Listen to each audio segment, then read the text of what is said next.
What's up guys, welcome back to the channel. Today on this video we'll be doing this previous question paper that you see here. So this is a national certificate for mathematics N4, and this paper was written on the 29th July 2024, and it was an X paper, and the time was 9 o'clock to 12 o'clock. So basically this paper took 3 hours to be written. Alright, so before I show you question 1, I'd just like to say thank you very much guys for watching, subscribing to the channel, commenting, and not forgetting those who like and share the videos. If you haven't subscribed to the channel, subscribe to the channel, and don't forget to share the videos as well. Alright guys, let's go and check question 1. Alright, so this is our question 1. As you can see, question 1 has 4 questions here, but we want to start with this one here, which is 1.1. So I'm going to cut this question and paste it somewhere where we'll have enough space. Alright, so this is 1.1. So on this question here, they want us to draw a neat graph of y is equal to negative x to the power of 3. Just in case you didn't know, when you see the power of 3, basically this means that this is a cubic graph. Now a cubic graph, it tends to have the x-intercept. Sometimes it doesn't intercept at all. So this one that we have here, it doesn't have x-intercept, and also it doesn't have the y-intercept because it doesn't have a constant. It also doesn't have the x coefficient. It doesn't have the x squared coefficient. It only has one coefficient, which is x cubed coefficient. Now when it's like this graph here is not really that difficult to draw. It's very simple. First of all, you draw your Cartesian plane. Let's draw our Cartesian plane here. We have the x-axis and we have the y-axis, and we have the origin. So when the graph is like this, guys, when it doesn't have other values or variables, it gonna intercept at the origin. So basically this graph is gonna look like this. Passes at the origin and then goes like that. So this is our graph, simple as like that. So you name this graph here, y is equal to negative x cubed. Right, so when it's negative, it's gonna lie on the second quadrant and the fourth quadrant. If it was positive, maybe it was y is equal to x to the power of 3, it was going to lie on the first quadrant and the third quadrant. So this is how you're supposed to draw this graph, guys. There's nothing to it. I hope you managed to draw it. There was not that much needed for you to draw this graph. Alright, just in case you haven't subscribed to the channel, subscribe to the channel, and don't forget to share. If you have a question, do not forget to comment on the comment section. I'll help you to my level best. Now that we're done with 1.1, how about we look at 1.2? Alright, let's look at question 1.2. So this here, guys, is 1.2. As you can see, they want us to draw a graph again, but let me just copy this question and paste it somewhere where we'll have space, and let us do it. So this is 1.2. They want us to draw a neat graph of an inverse of y is equal to x squared minus 4.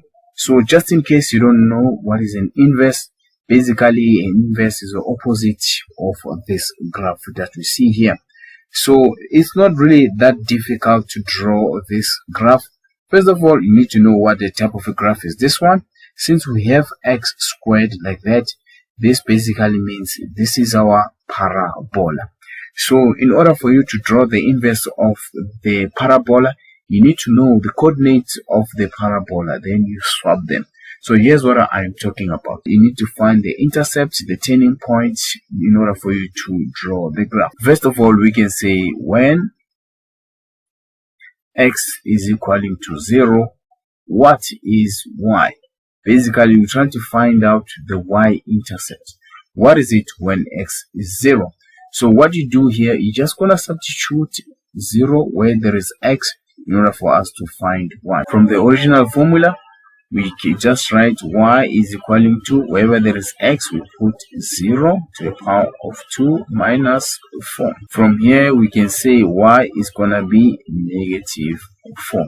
So meaning we can call this point A, and then we know that when x is 0, y is negative 4. So this is the y-intercept. Now for x-intercept, we do the following. We say when y is equaling to 0, what is our x? Right.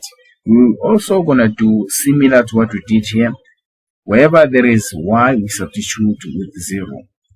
Right, so let's do it. We take the original function there. So we say 0 is equaling to x squared minus 4. And then we're gonna have x squared is equaling to 4. We just transpose this negative 4 to the other side. It changes the sign, and then we square root both this. What you do on the left hand side must do on the right hand side. So x is gonna be equaling to plus or minus 2, meaning we're gonna have 2 points. We can say point B, which has positive x, y is 0, so it's gonna be 2, and then y is gonna be 0. So point C, which is gonna have negative 2 as x, and y is gonna be 0. So we have these two x-intercepts where y is 0. Now let's look at the turning point. Turning point, remember parabola, it should have some sort of turning point. If you are looking for x turning point value, the formula is negative b divided by 2a. So remember, b is the coefficient of x, so we don't have x here, we only have x squared and the constant. So basically this means that wherever there is b, we're gonna substitute with 0, and then we're gonna have 2, the coefficient of x squared, which is a, is gonna be 1, and then the answer here is gonna be 0. So we take this value of x, we substitute to the original in order for us to find the y value on the turning point. So we say y is equal to, wherever there is x, we substitute with 0, because our x here is 0, squared minus 4. So meaning when x is 0, y is going to be negative 4. Right, so we can call this point turning point. We know that when x is 0, y is going to be negative 4. If you can look at this point here, is the same as the y-intercept. So basically, this y-intercept is the same as the turning point. So there was no need for you to do this, but it's okay if you've done it. So let's continue. So when you draw your graph, let's draw our graph. This is not the inverse, by the way. This is actually the original graph. Right, so you have your x-axis and your y-axis and your origin. So don't forget point A, which is this one. Let's just call it point A. So on point A, we know that x is 0, but y is negative 4. So this point here, we can call it point A. And also it's the same as the turning point. Now it's time for us to find point B and C. So point B, we can say it's this side here, where we know that our x is going to be 2 and our y is 0. And then point C, we can say is this one here, where we know that our x is negative 2 and our y is 0. So from there, we just draw the graph. So let's draw the graph. So when you draw your graph is going to look like this. It's going to cut at that point and turn here and cut at that point, and it continues like that. Right? Doesn't look so good, but basically that's how our parabola is going to look like. Now guys, they don't want us to draw this one. This is the original. They want us to draw the inverse. So in order for you to able to draw the inverse, you're just going to use a different color for inverse. You only swap the values of the intercept. Let's start with A. So you swap the values of x and y. So as for B is going to be, I'm going to write it here on top, B for inverse is going to be 0 for x, and then it's going to be 2 for y. And then as for c, you swap as well. It's going to be 0 for x, and it's going to be -2 for y. And then the turning point is going to be -4 for x, and it's going to be 0 for y. Then from there, you draw the inverse graph, your Cartesian plane. So just bear in mind, this colorful Cartesian plane is for the inverse graph. Right, so let's look at our points there. Now let's start with A for the inverse. So we know that x is going to be negative, so it's going to be somewhere here where x is negative and y is 0. So we can say this point here is -4 and 0. Right, and then what about the y-intercept? Because now these are no longer x-intercept, they are now y-intercept. When x is 0, y is 2. So you can say this point here 0 and 2. And then the other one is going to be somewhere here when x is 0, y is -2. Right, so from there, what do? You connect the dots. There we go. There we go. There is your inverse graph. Guys, this is the actual graph that they wanted you guys to draw. So this here is the inverse graph. So you can just write inverse graph, right? You can write the inverse graph. So guys, I hope you managed to draw this. The original graph was not necessary for you to draw, but I drew it so that you can able to understand how exactly the original look like and how the inverse looks like. So just in case you didn't understand, do not forget to comment, or also go back to the point where you didn't understand, rewatch the video. And if that doesn't help you, comment, ask the question. I'll be able to answer to my level best. If you haven't subscribed to the channel, subscribe to the channel. Don't forget to also share this video to your friends. Alright guys, we are done with 1.2. How about we do 1.3? Right, now let's look at 1.3. Okay, so 1.3, this is our 1.3 here guys. So also here they want us to draw a graph. So how about I copy this question, paste it somewhere where there is space, and solve it. Alright guys, let's look at 1.3. 1.3, we are given this question. They want us to draw a neat graph of x, y is equal to -4. When you look at this here, this is actually a hyperbola. So just in case you didn't know about hyperbolas, we have hyperbolas that shift. This one, fortunately enough, in fact, it doesn't shift. So all you have to do here is to make y several formula, and then we use the table method for us to draw this hyperbola. So let's make y several formula and draw the table, and then we start to draw our graph. So if you make y substitute the formula on this one, we're gonna have -4 over x. If you do the table, you will see that it's one of the simplest question ever.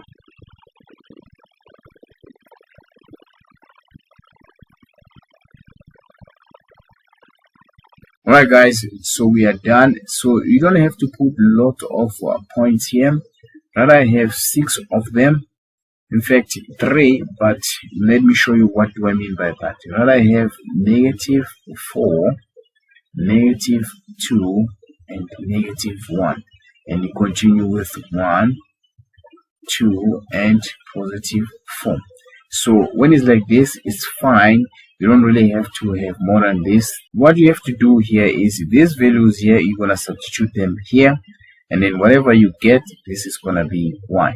For example, if we say x is -4, we're gonna say -4 divided by -4, you're gonna have +1. So your y is gonna be +1, and then you substitute now x when it's -2. It's -4 divided by -2. The answer is gonna be +2. And then if we substitute x as -1, it's going to be -4 divided by -1. The answer is going to be 4. So y is going to be 4. So when x is 1, when you substitute with 1 here, this is going to give us negative 4. Y is going to be negative 4. If we say x is positive 2, we're going to say negative 4 divided by 2. This is going to give us negative 2. And when we say x is positive 4, we're going to substitute by positive 4 here. It's going to be negative 4 divided by positive 4. The answer is going to be. As you can see now, we have the coordinates for this graph here. So next thing is draw your Cartesian plane.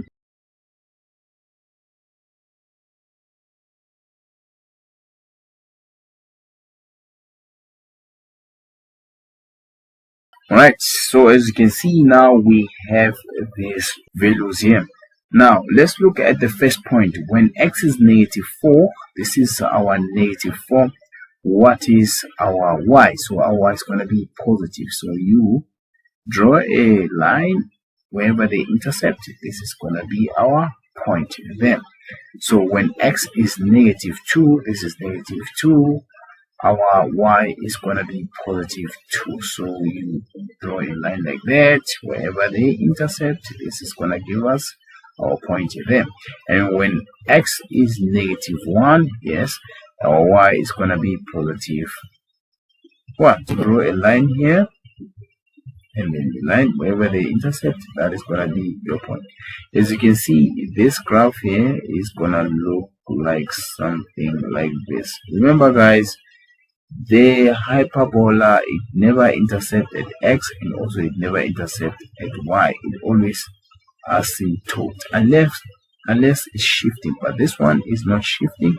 So this is your graph. You just need 3 points for you to draw this part here.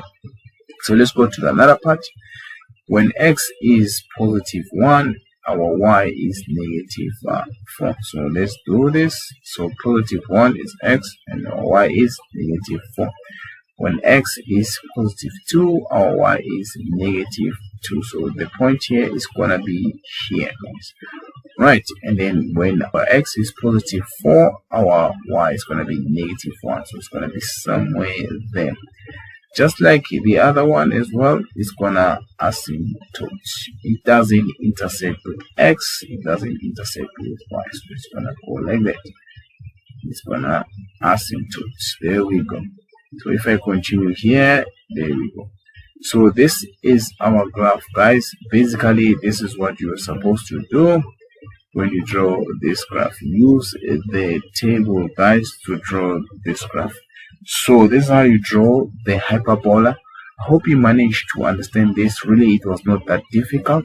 All you needed to do is to draw the table.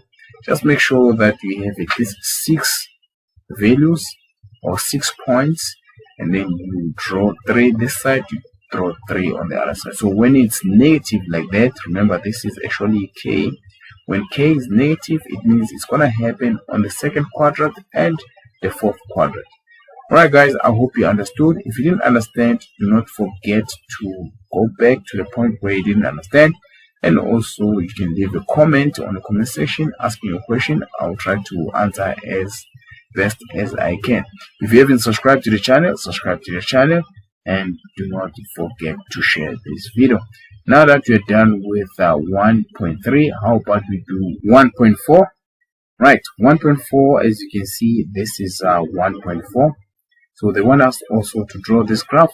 So I'm just going to copy this and pieces where there is a space, and let us solve this. Right, so let's look at 1.4. Again, they want us to draw a new graph of y is equal to plus or minus the square root of 16 minus x squared. Now this one here, guys, is basically 2 half circles or 2 semicircles. As you can see, this y, it means that these are the upper and the lower semicircles, and when you combine them, they're going to give you a full circle. Alright, so usually the formula is like this. The general formula is plus or minus the square root of r squared minus x squared. Now in this case, now you need to find out what is r. So r, which is the radius, we know that r squared is equal to 16. So if you square this and then you square that, R is gonna give you plus or minus 4. So meaning your graph is gonna be cutting and intercepting at a 4. Now since we have plus or minus, basically this means that your graph here, just draw the cutters in play, your graph is gonna be as follows. We have your y, you have your x, and your y, the origin. So meaning when it's positive, when it's like this, when it's y is equal to positive 16 minus x squared, it's gonna be cutting at 4 and intercepting at negative 4 and positive 4. So meaning when it's like that, is the semicircle for this upper graph here. Alright, but then the lower semicircle, which is gonna be like that, 16 minus x squared, is gonna be intersecting also at negative 4. So meaning this one is gonna be the lower semicircle. Let's continue to draw this. So basically you are supposed to just draw a circle which is intersecting at 4. Don't forget this 4 is the radius, guys. The 4 is the radius. So I hope you managed to understand what is happening here, because really some people will get confused by this. I hope this didn't confuse you guys. So there was nothing challenging about this one. It was straightforward. It's just that they were trying to be tricky with this. So you know that the lower circle is the one with the negative, the upper circle is the one with the positive. But even if you draw a full circle that is intersecting, or that is the radius of 4, this was actually enough. I hope you guys understood this question. Just in case you didn't understand, you can go to the point where you got lost, rewatch that point, and also you can leave a comment if that doesn't help you. If you haven't subscribed to the channel, don't forget to subscribe to the channel, leave the like, and also share the video to your friends. Guys, this is the end of question 1. Thank you very much guys for watching. I'm going to do question 2, so stay tuned if you really want to watch the whole question paper. So this is question 2. As you can see, question 2, it has complex numbers and determinants. So let's look at the entire question 2. It has 2.1, which they want us to simplify the following question, which are under 2.1, with 3 of them, and which is determinant, and 2.3, which is also determinant. So we're going to start with 2.1, where they want us to simplify the following. So we're gonna copy 2.1.1, which is this one here, and paste it somewhere and try to simplify this problem here. So let's go and do this one somewhere else. Alright, as you can see guys, this is 2.1.1. Now they want us to take this and express it in a polar form. As you can see, this is a complex number in a rectangular form. I've already done problems on the rectangular form for complex numbers, so you can go to the videos and watch more about those rectangular form. But when it comes to polar, I haven't done any videos, so I'm about to do those videos later on. Now let's look at this here. We have this complex number to the power of 4. Now when it's like this guys, you need to change this first into polar form, then you apply the De Moivre theorem. So in order for you to do this, you must first find the modulus and also the argument. Then you change it into polar form, then that's when you're going to apply the De Moivre theorem. Now here's what I mean. So let's first find the modulus. Modulus is same as when you are finding the radius. We know that the real number represents x and then the imaginary number represents y. So when you find the radius, remember you square root and then you say x squared. In this case, it's going to be 3 squared plus y squared. In this case, it's going to be negative 2 squared. So when you put this on your calculator, this is going to give you the square root of 13. Right. Now you have managed to find your modulus. So in order for you to find the argument, you need to use tan theta, and then you know that tan is equal to y over x. Remember, your y is -2 and your x is 3. So all you have to do is say theta. In this case, this theta is actually argument, and then you say arc tan, and then what is our y? Our y is -2, and then our x is 3. So when you put this on a calculator, your argument is gonna give you -33.69 degrees. So this is your argument. Now to write this in a polar form, this is how you write it. You write the modulus, which is root 13, and then the angle, which is -33.69 degrees. But do not forget, guys, this is the same as what we have inside here. So don't forget that this is the power of 4. So don't forget the power of 4 here. So if you make it the power of 4, now we can able to apply the de Moivre theorem. So let's do it here. So with the de Moivre theorem, the modulus, it is going to be the power of 4, and the argument is going to be multiplied by the 4. So that's how the de Moivre theorem works. So we're gonna do this following. You're gonna say root 13 to the power of 4, this 4 here, and then when it comes to the angle, it's gonna be 4 multiplied by -33.69 degrees. Now when you put this on a calculator, you will have 169, and then you will have the angle of -134.76 degrees. Basically, this is how you do this one, guys. Remember, they say you must leave this in a polar form. So in a polar form, you have the modulus and you have the argument, which is the real number, and this is the angle. So this is how you do this one, guys. If it so happened that you didn't understand, you can go back to the point where you got lost, rewatch the video, and also you can ask on the comment section. I'll try to explain to my level best. Again, guys, if you haven't subscribed to the channel, subscribe to the channel, and don't forget to share the video. Now that we are done simplifying 2.1.1, how about we do 2.1.2? So this 2.1.2, they want us to simplify this and express it in a rectangular form. Unlike the other question that we just did before, they wanted us to express it in a polar form. So what's so nice about this one, this expression on its own, it's already in a rectangular form. So first of all, we just need to multiply, divide, and simplify this to the simplest form. So let's continue. So let's look at the numerator of this expression here. If we say 2 multiplied by -4, this is going to give us -8, right?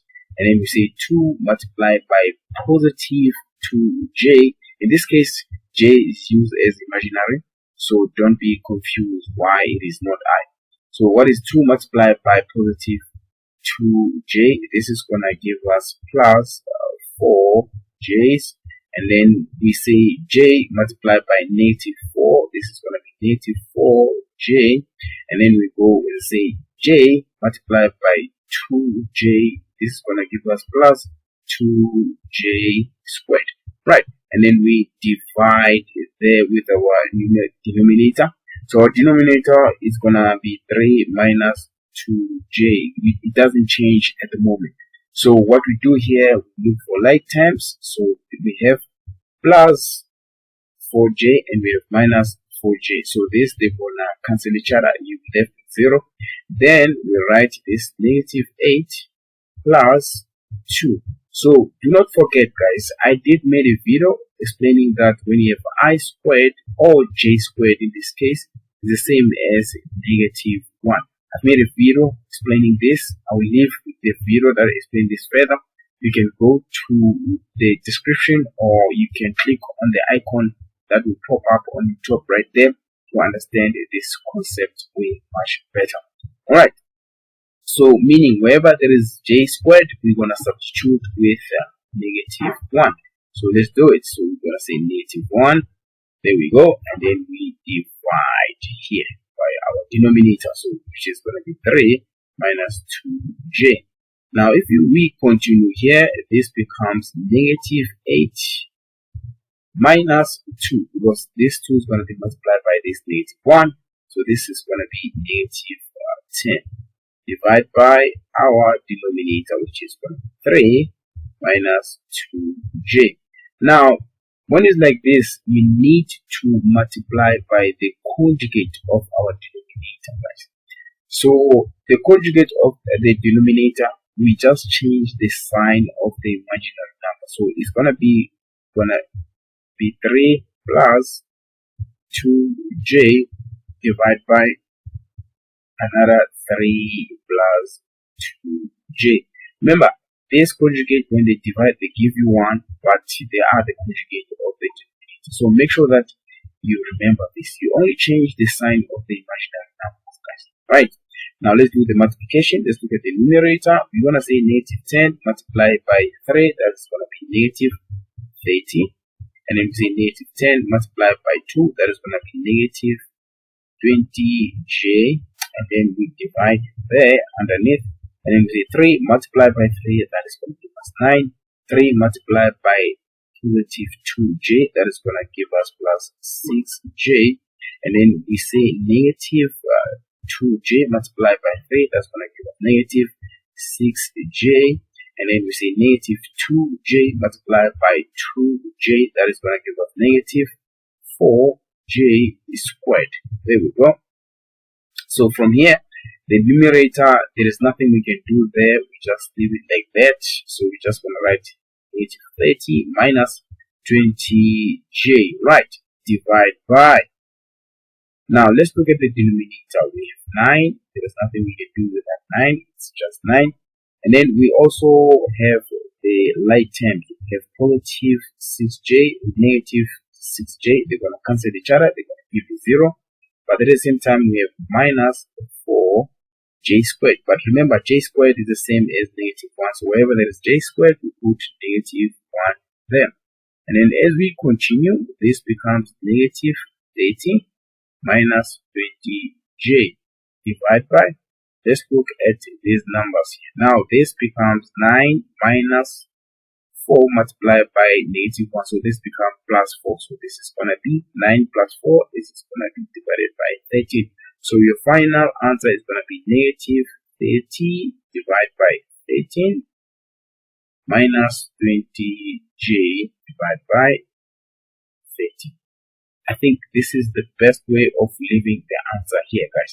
If it so happen that you don't remember this, I already made videos on rectangular form, when they multiply, when they divide, and also when they add. I will leave the playlist where I've done a lot of those questions, just in case for you to learn and to understand this. But if you get lost somewhere here, if you leave a comment, ask a question, I'll try to answer you to my level best. Or you can just rewatch this video until you understand wherever you got lost. Guys, if you haven't subscribed to the channel, subscribe to the channel. Don't forget to like the videos, and also don't forget to share the videos to your friends. Now that we are done with 2.1.2, how about we do 2.1.3? Alright guys, so let's look at 2.1.3. So this is 2.1.3. Again, on this one, guys, they want us to simplify this and leave it into that expression here, which is the polar form. So let me copy this question and then paste it somewhere with a space so that we can be able to solve it. So let's do that. So let's do it, guys. Let's do it. So here, guys, we are supposed to simplify this expression that you see here. So this expression, as you can see, it is required for us to leave it in a rectangular form. This is still a rectangular form, guys. Another way of saying this is a rectangular form. Already this is given in a rectangular form, but this time around, the j's, they have the powers. So don't be confused by these powers. It's really not that difficult. I'll show you how to do this. In fact, I already made a video explaining this, So you can go to the description link and you will see the videos that I solved J's with or I's with higher powers. But basically what you need to do here is rewrite this 3 and then put a J with squared there inside the bracket, and then you divide this 6 here with this 2. The answer that you get is going to be 3, then you write it outside, so that when you say 2 multiplied by 3, you're going to get the 6 there. And then you say minus. Do the same thing here. You also make sure that you have J squared inside the bracket, and then this squared, this 2, you divide 16 by 2, you will have 8 of them, and then you divide them. And then you have 1 minus 2j. Now, the reason why we say j to the power of 2, I repeat again, j to the power of 2 is the same as negative 1. I made a video on this. You can go and watch it on the video section. Alright, so we can say 3, wherever there is j squared, we put negative 1 to the power of 3. Minus j squared, we put negative 1 to the power of 8. Divide by 1 minus 2j. Right, so this one is fine if the power of 1, So we can say negative 1 to the power of 3, that is going to be negative 1 multiplied by 3, that's going to be negative 3. And then we say negative, and so we say negative 1 to the power of 8, that is going to give us 1 multiplied by negative, that is going to be 1, divided by the same as 1 minus 2j. Now if you continue here, let me just continue this side. This is going to give us on the numerator negative 4 over 1 minus 2j. Again, when it's like this, we multiply by the conjugate, which is going to be 1 plus 2j. Remember, the conjugate, you only change the sign of the imaginary numbers. And this also is going to give you 1. 1 plus 2j divided by 1 plus 2j is the same as 1. But at the same time, these are conjugates of the denominator. Right, so let's continue. So if you say negative 4 multiplied by 1 is going to be negative 4. Negative 4 multiplied by 2j, this is going to be negative 8j. And then you divide it there. Now underneath, you say 1 multiplied by 1, you get 1. 1 multiplied by 2j, you get 2j. And then you say negative 2j multiplied by 1, you get negative 2j. And then you say negative 2j multiplied by positive 2j, you're going to get positive 4j squared. Right, so obviously on the numerator, there's nothing you can do at the moment. So you write your negative 4 minus 8j divided by 1. Now let's look at our like terms here. We have positive 2j and negative 2j because they cancel each other. And then you're going to be left with actually, I made a mistake here, guys. It was supposed to be minus, not plus. Hope you managed to see that. It's supposed to be minus 4j squared. Minus 4. Right, remember, j squared is equal to negative 1. Right, so if we continue, let me continue this side. If you continue this side, let's put the numerator. There's nothing we can do there. 4 minus 8j divided by, let's look at the denominator. We have 1 minus 4 multiplied by negative 1, that is going to be positive 4 plus 1, that's going to be 5. So the final answer is negative 4 over 5 minus 8j over 1. So you can leave your answer like this, guys. So make sure that you don't make no mistake here. As I've made a mistake here, I've said this is positive 4j squared, it's supposed to be negative. But I hope you managed to see that one. Other than that, there's no any other mistake. This is a repetition. The only thing they were testing here, they wanted to see if you can able to simplify this so that you can get something like this here. And then you continue dividing and multiplying by the conjugate. Guys, if you so happen that you didn't understand this question, you can rewatch the question wherever you got lost, or you can ask by leaving a comment in the comment section. And I'll try to answer it to my level best. But if you did understand, don't forget to like, don't forget to share, and also don't forget to subscribe to the channel if you haven't subscribed. Right, guys, it's time for me to do the other question, which is going to be 2.2. We are done with 2.1, guys. I hope you understood. So let's go and do 2.2. Right, and now it's time for us to do 2.2. Now, 2.2, guys, this is the question here. I hope you were able to see it. It's a bit long. So let me just copy this question. And then let me paste it somewhere where we can able to analyze it and to solve it. All right, guys. So let's analyze this question. Let's try to figure out what is it exactly that they want us to solve here. Now, with 2.2, you are given the following expression. You have 2x plus 3y is equaling to 4. And you have 4x minus 2y is equaling to 12. And then they say determine the values of x and y using Cramer's rule. So this is actually determinants, and it's actually simultaneous equation, but now we need to find x and y using the Cramer's rule. Now you need to know certain things about determinants. First of all, lucky enough, this is the second order of determinants, because we have two equations here. So what you should do is you must rewrite this in a format that you will be able to solve using determinants. So let's look at the first equation here. We have 2x plus 3y is equaling to 4. So you can first write the coefficient of x, which is 2, and then you write the coefficient of y, which is 3 on the first equation. And in the second equation, this one here, we have 4x minus 2y is equaling to 12. So you also here gonna write the coefficient of x, which is 4, and the coefficient of y, which is negative 2. Here it is here, guys. Right, from here you write them in this notation where you can able to use determinants to calculate the x and y.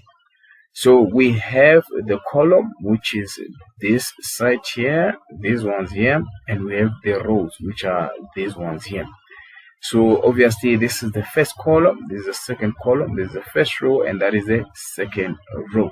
I hope you guys can able to understand that. So we must put them in the way of a column and a row.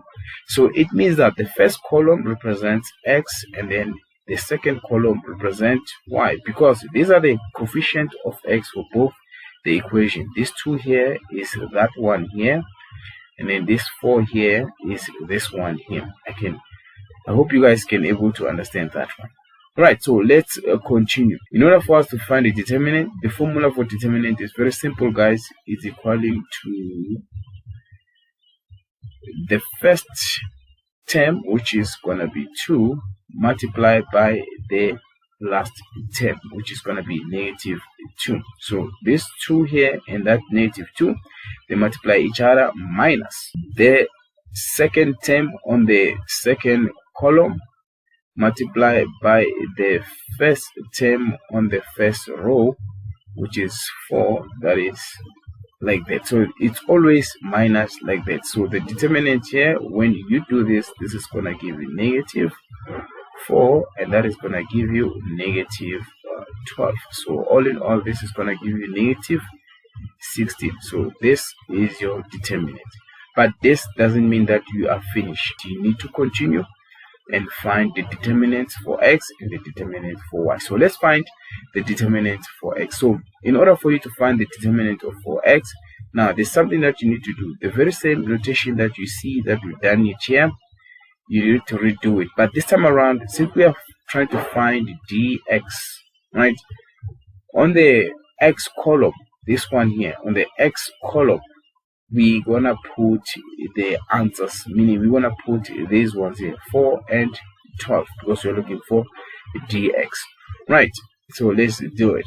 All right, so this 4 is for the first equation, so we put it here on the x column, and then this 12 we're gonna put here on the same column but on a different row, which is the second row. Now we continue, we rewrite the y values as they are, the negative 2 and 3, the way as they are. As you can see, this column here, nothing changes, still the same. If you can pay attention here, is still the same. All right, now I'm trying to explain this the best that I can. So you continue, you do the same thing that we did here. You multiply the first term here with the last term here. All right, so let's do it. So let's multiply 4 multiplied by -2. Then you say minus, and then you're gonna multiply by this term with that term there. So let's do it. It's gonna be 12 multiplied by 3. All right, so you continue here, you get your answer. So this is gonna be -8, and that is gonna be -36. There we go. When you combine these two, they're gonna give you -44. Right, so as you can see, this here, guys, it's your determinant for x. So you need to find the x value. So how do you find the x value after you find your determinant for x? So it's pretty simple. What you do is x is gonna be equal to the determinant of x divided by the determinant. So meaning now this -44 is going to be divided by this -16. Now when we continue, this is going to give us 11/4, because this is negative and negative. So meaning x is equal to 11/4. Now it's time for us to find the dy. So when you find the dy, you do similar what you did with the dx, but this time around you continue. Remember, this represents the x coefficient. You bring them back, because this time around we are no longer solving for x, so they must come back. So it's going to be 2 and it's going to be 4 there. But wherever there is y, this one here, we substitute with the answers here, the 4 and the 12 here. So let's go and do that. So it's going to be 4 and this is going to be 12. There we go. And then we do the multiplication now. Remember, when we calculate the determinant, the formula goes the first term here multiplied by the last term. Remember, it's cross actually multiplication. So it's going to be 2. Let me just go back. It's going to be 2 multiplied by 12 minus, now this one here, 4 multiplied by 4, which is going to give us 4 multiplied by 4. And then this one here is going to give us 24, and that one is going to give us -16. So what is 24 minus 16? This is going to give us 8. Now when we find y, this is going to be dy over d. So what is our dy? We just calculated it. It's 8 divided by d. So our d is -16. So -16, and then this is going to give us -half. So in order for us to check whether our answer is correct, because we already find x and we already find y, so let's check whether our answer is correct. You can take the first one or the last one. I'd rather take the first one here. So when you say 2, wherever there's x, you substitute by 11/4 plus the 3, wherever there is y, you substitute by -half. Right, and then when you put this on the calculator, this is gonna give you 4.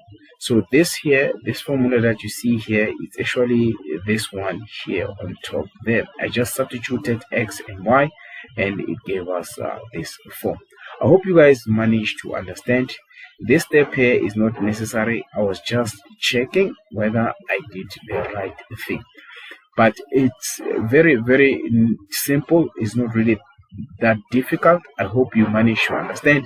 If you so happen that you didn't understand, you can leave a comment on the comment section, and also you can rewatch the point you didn't understand.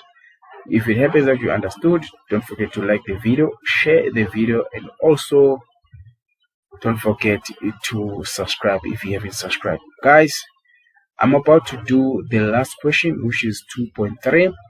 So if you are finding these videos to be useful, I would appreciate it if you subscribe and also share the videos.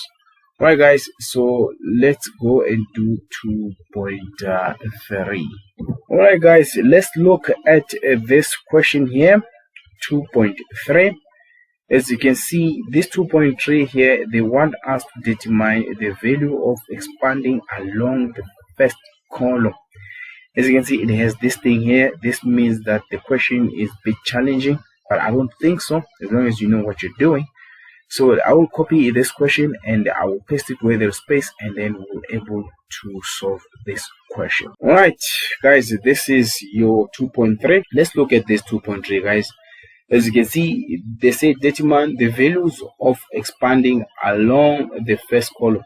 So the first column is this one here, and that is the second column. This is the third column, right? Basically, what they are saying here is use the values on the first column as minus. So meaning our first column is going to be the column that we will be focusing on. We're going to use these values as the minor when it comes to determining the determinant. So when we calculate the determinant on the third order, by the way, this is a third order, we need to know as well about the cofactor. I hope you know about the cofactor. So the cofactor is, it means that the first one here on our notation is going to be positive, this two here, and then we have negative, and we have positive, and then we have negative, positive, and negative, and then we have positive, and we have negative, and we have positive. If you can look at this, guys, this is alternating, guys. So do not forget that it's positive, negative, positive, and negative, positive, negative, and so on and so on. So if you can able to understand that the first one is going to be positive, then you just alternate the signs on the next one. All right, so let's continue. So when you calculate the determinant, they did explain that we must use the first column. It means now we must take these two as a minor. So if we take these two as a minor, we scratch the column and the row at which this two is part of. So we're gonna scratch this here. There we go. So meaning now we're gonna focus on this one here. Meaning if the minor is 2 like that, remember this 2 is also gonna be positive because of the cofactor here is positive. Do not forget that, guys. And then you open bracket there. So when you calculate the determinant, do not forget, guys, that's what we do. We say this negative multiplied by that negative 5. So negative 1 multiplied by negative 5 is going to be negative 1 multiplied by negative 5. Right. Then minus, that is the formula. Then it's going to be negative 3 multiplied by negative 2. Do not forget that. It's going to be negative 3 multiplied by negative 2. Now we are done with this one here. We are done with this one. Now it's time for us to move to the next one. Let's try to move this one. Let's move it. It's going to be 5 now. So this line, we moved it to minus 5 on the first column. Don't forget, we're focusing on the first column here, which is this one. So now this time around, this 5 is our minor. But let's look at this 5 here. This 5, the negative 5 here because of the cofactor. So don't forget. So here's what you're going to do. So you're going to say minus 5. This minus is from the cofactor, and the 5, they're in a very similar position. Okay? So you must not forget that. So and then you continue. Now when it's like that, this time around we focus on this and that, because these are not crossed out. Do not forget that, guys. So you can say 3 multiplied by negative 5, which is gonna be, you're gonna say 3 multiplied by negative 5, and then you say minus, and then you're gonna say as well negative 2 multiplied by 4. Remember, they cross multiply these things, so it's gonna be negative 2 multiplied by 4. Then we are finished with this minor of 5. Now that we are finished, we move to the last one, which is the last one, which is gonna be 4 on that column. So let's move it. There we go. This time around, now we cross out a row and a column that has to do with this 4. So you're only left with these. we're gonna calculate the determinants using these values here. Okay, let's continue. So let's look at the factor here.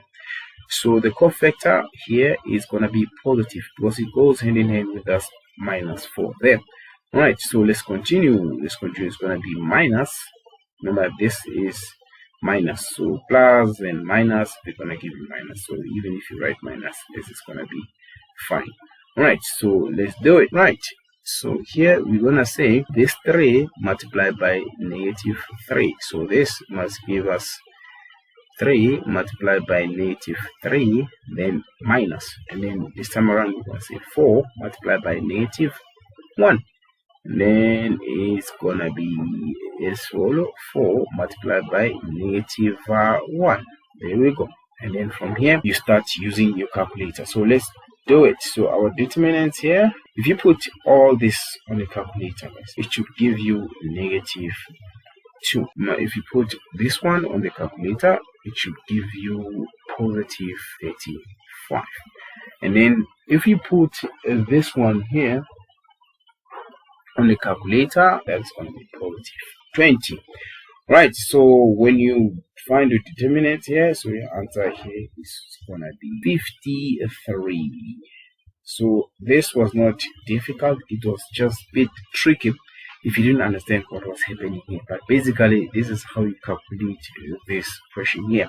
I hope you were not confused, because it can be confusing sometimes. But if it so happens that you're confused, do not forget to go back to the point where you got confused. And you can also ask a question in the comment, and I'll try to answer you to my level best. Guys, if you haven't subscribed to the channel, subscribe to the channel. Don't forget to like as well, and don't forget to share the videos to your friends. Alright guys, this is the end of question 2. Alright, so as you can see, this is our question 3. So question 3 actually consists of question 3.1, 3.2, 3.3, 3.4, and 3.5. So I'm going to start by doing question 3.1 here, and then I'm just going to copy this question and then paste it somewhere where there's space, and then we solve it. Alright guys, so this is our 3.1. As you can see, 3.1, they want us to solve for alpha. If we are given 2 sine alpha multiplied by tan alpha minus tan alpha plus sine alpha, this is equaling to 1. But then we are also given a limit here which states that alpha is greater or equaling to negative 90 but less than or equaling to 90. So this limit basically means that whatever we are calculating should be within 90 and negative 90. So if you know that 90 is here, 0 is there, and negative 90 is there. So basically what are they saying here is that our angle, or whatever the calculations, must happen here on the first quadrant and the fourth quadrant. As for the second quadrant and the third quadrant, they are out.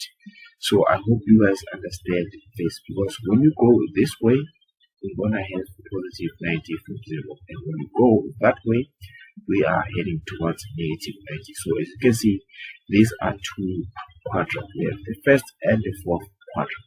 Now when I look at this expression here, first of all, I will have to take this 2 sine alpha to the right hand side in order for me to solve this. So let's solve this problem here.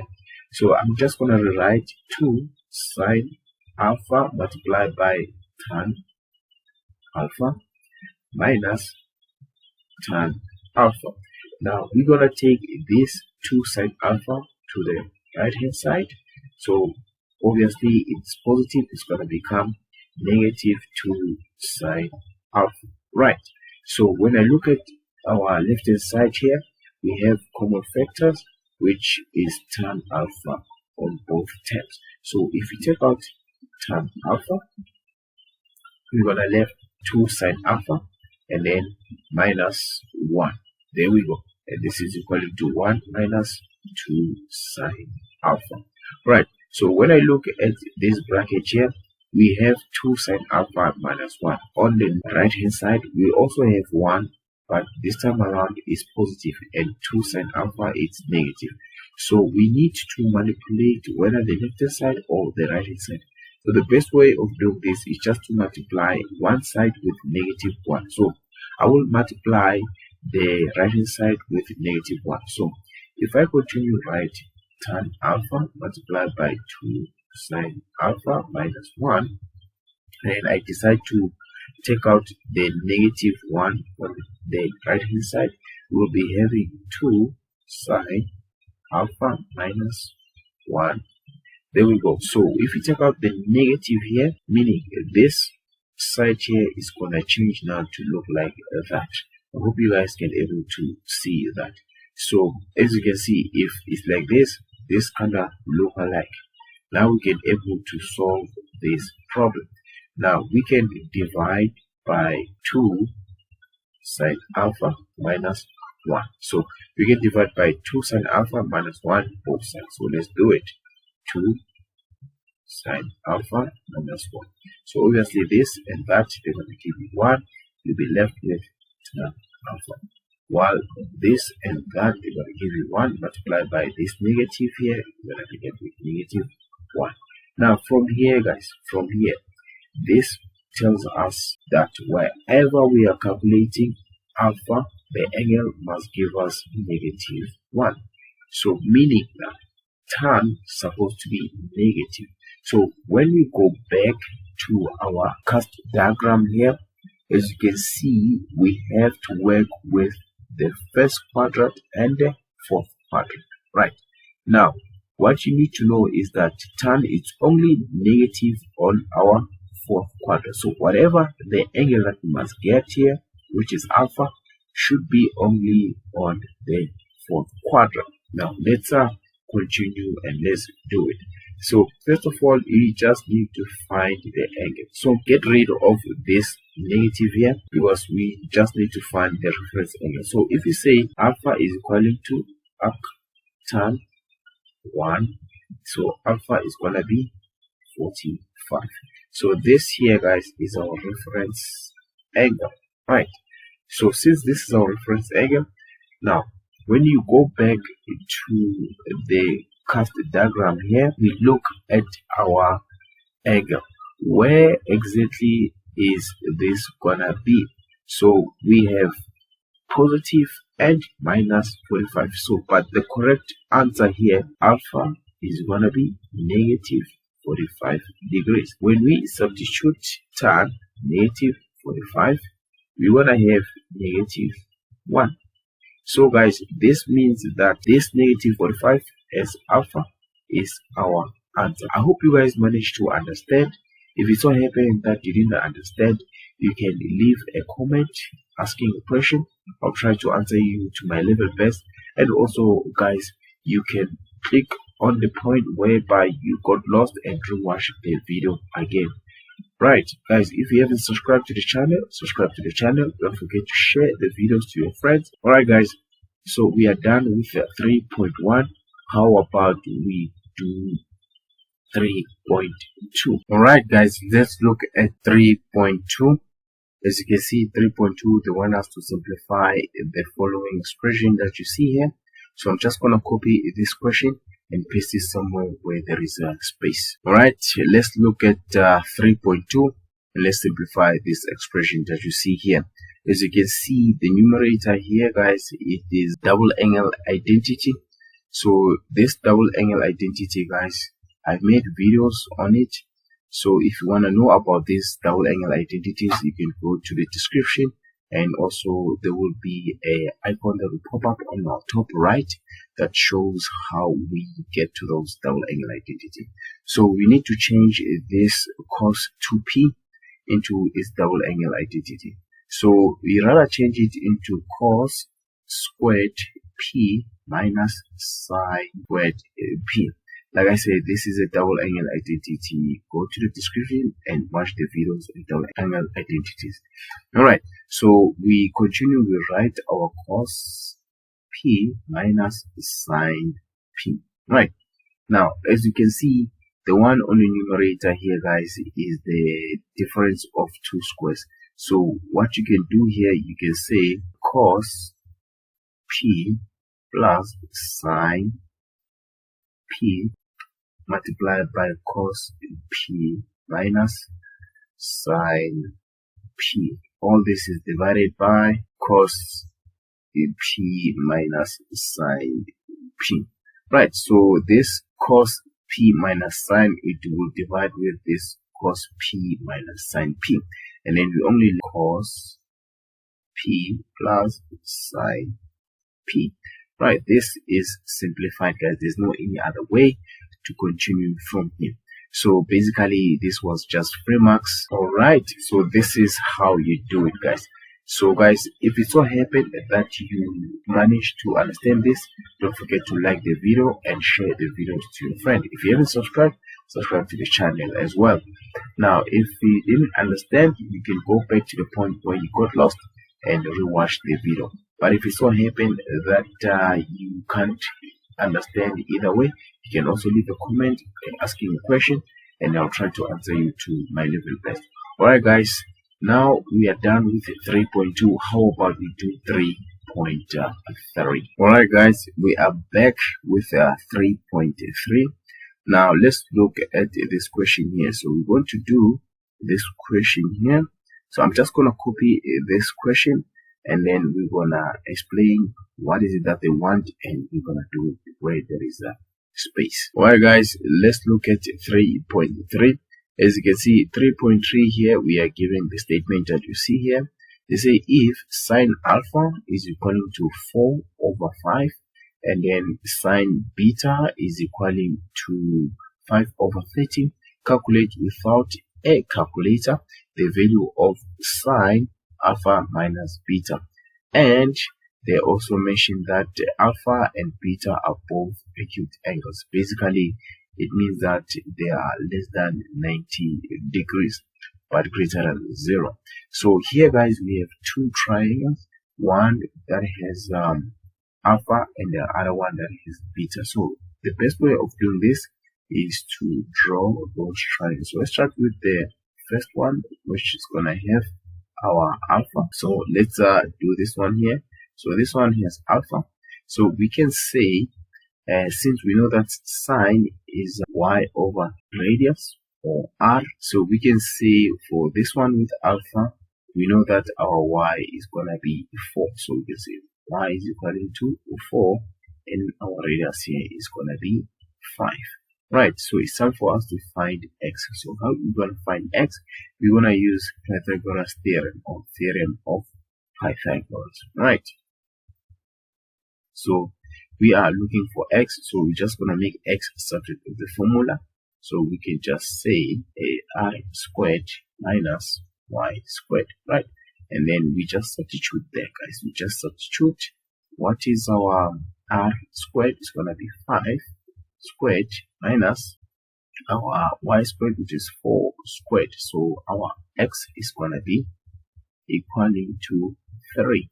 So we just gonna put the 3 there. So that's it, guys. Then we move to the next one, the next triangle. Let's do it. So this one here is the triangle with beta. So let's try to be quick about it. So if we put beta here, as you can see, our y here is equaling to 5, right? And then our radius here, or our hypotenuse, is going to be 13. All right, so if we continue here, what are we going to have here? We're going to do the very same thing that we did here. We're going to use Pythagoras theorem. Then we make x subject of the formula. Then we substitute there. Right, we'll do it. So what is our r squared here? Our r squared is going to be 13 squared minus, what is our y squared? 5 squared. Now if you put this on your calculator, the answer must be 12. Our x is going to be 12. So we have these two triangles. Now we can able to solve this without using a calculator. Really, this is not difficult. So all you have to do here is, you know that sine alpha minus beta, this is actually compound angles. I've made videos on compound angles, guys. Just in case you don't know much about compound angles, go to the description. You'll find a link where I explain these compound angles, and also that video will pop up on the top right of this screen here. So you know that when it's like this, the compound angle for sine, you need to expand it. So it's going to be sine alpha multiplied by cos beta, right? Minus, so you keep the sign in the middle, but this time around it's going to be sine beta multiplied by cos alpha. So from here, what do? You just substitute here. So what is your sine alpha?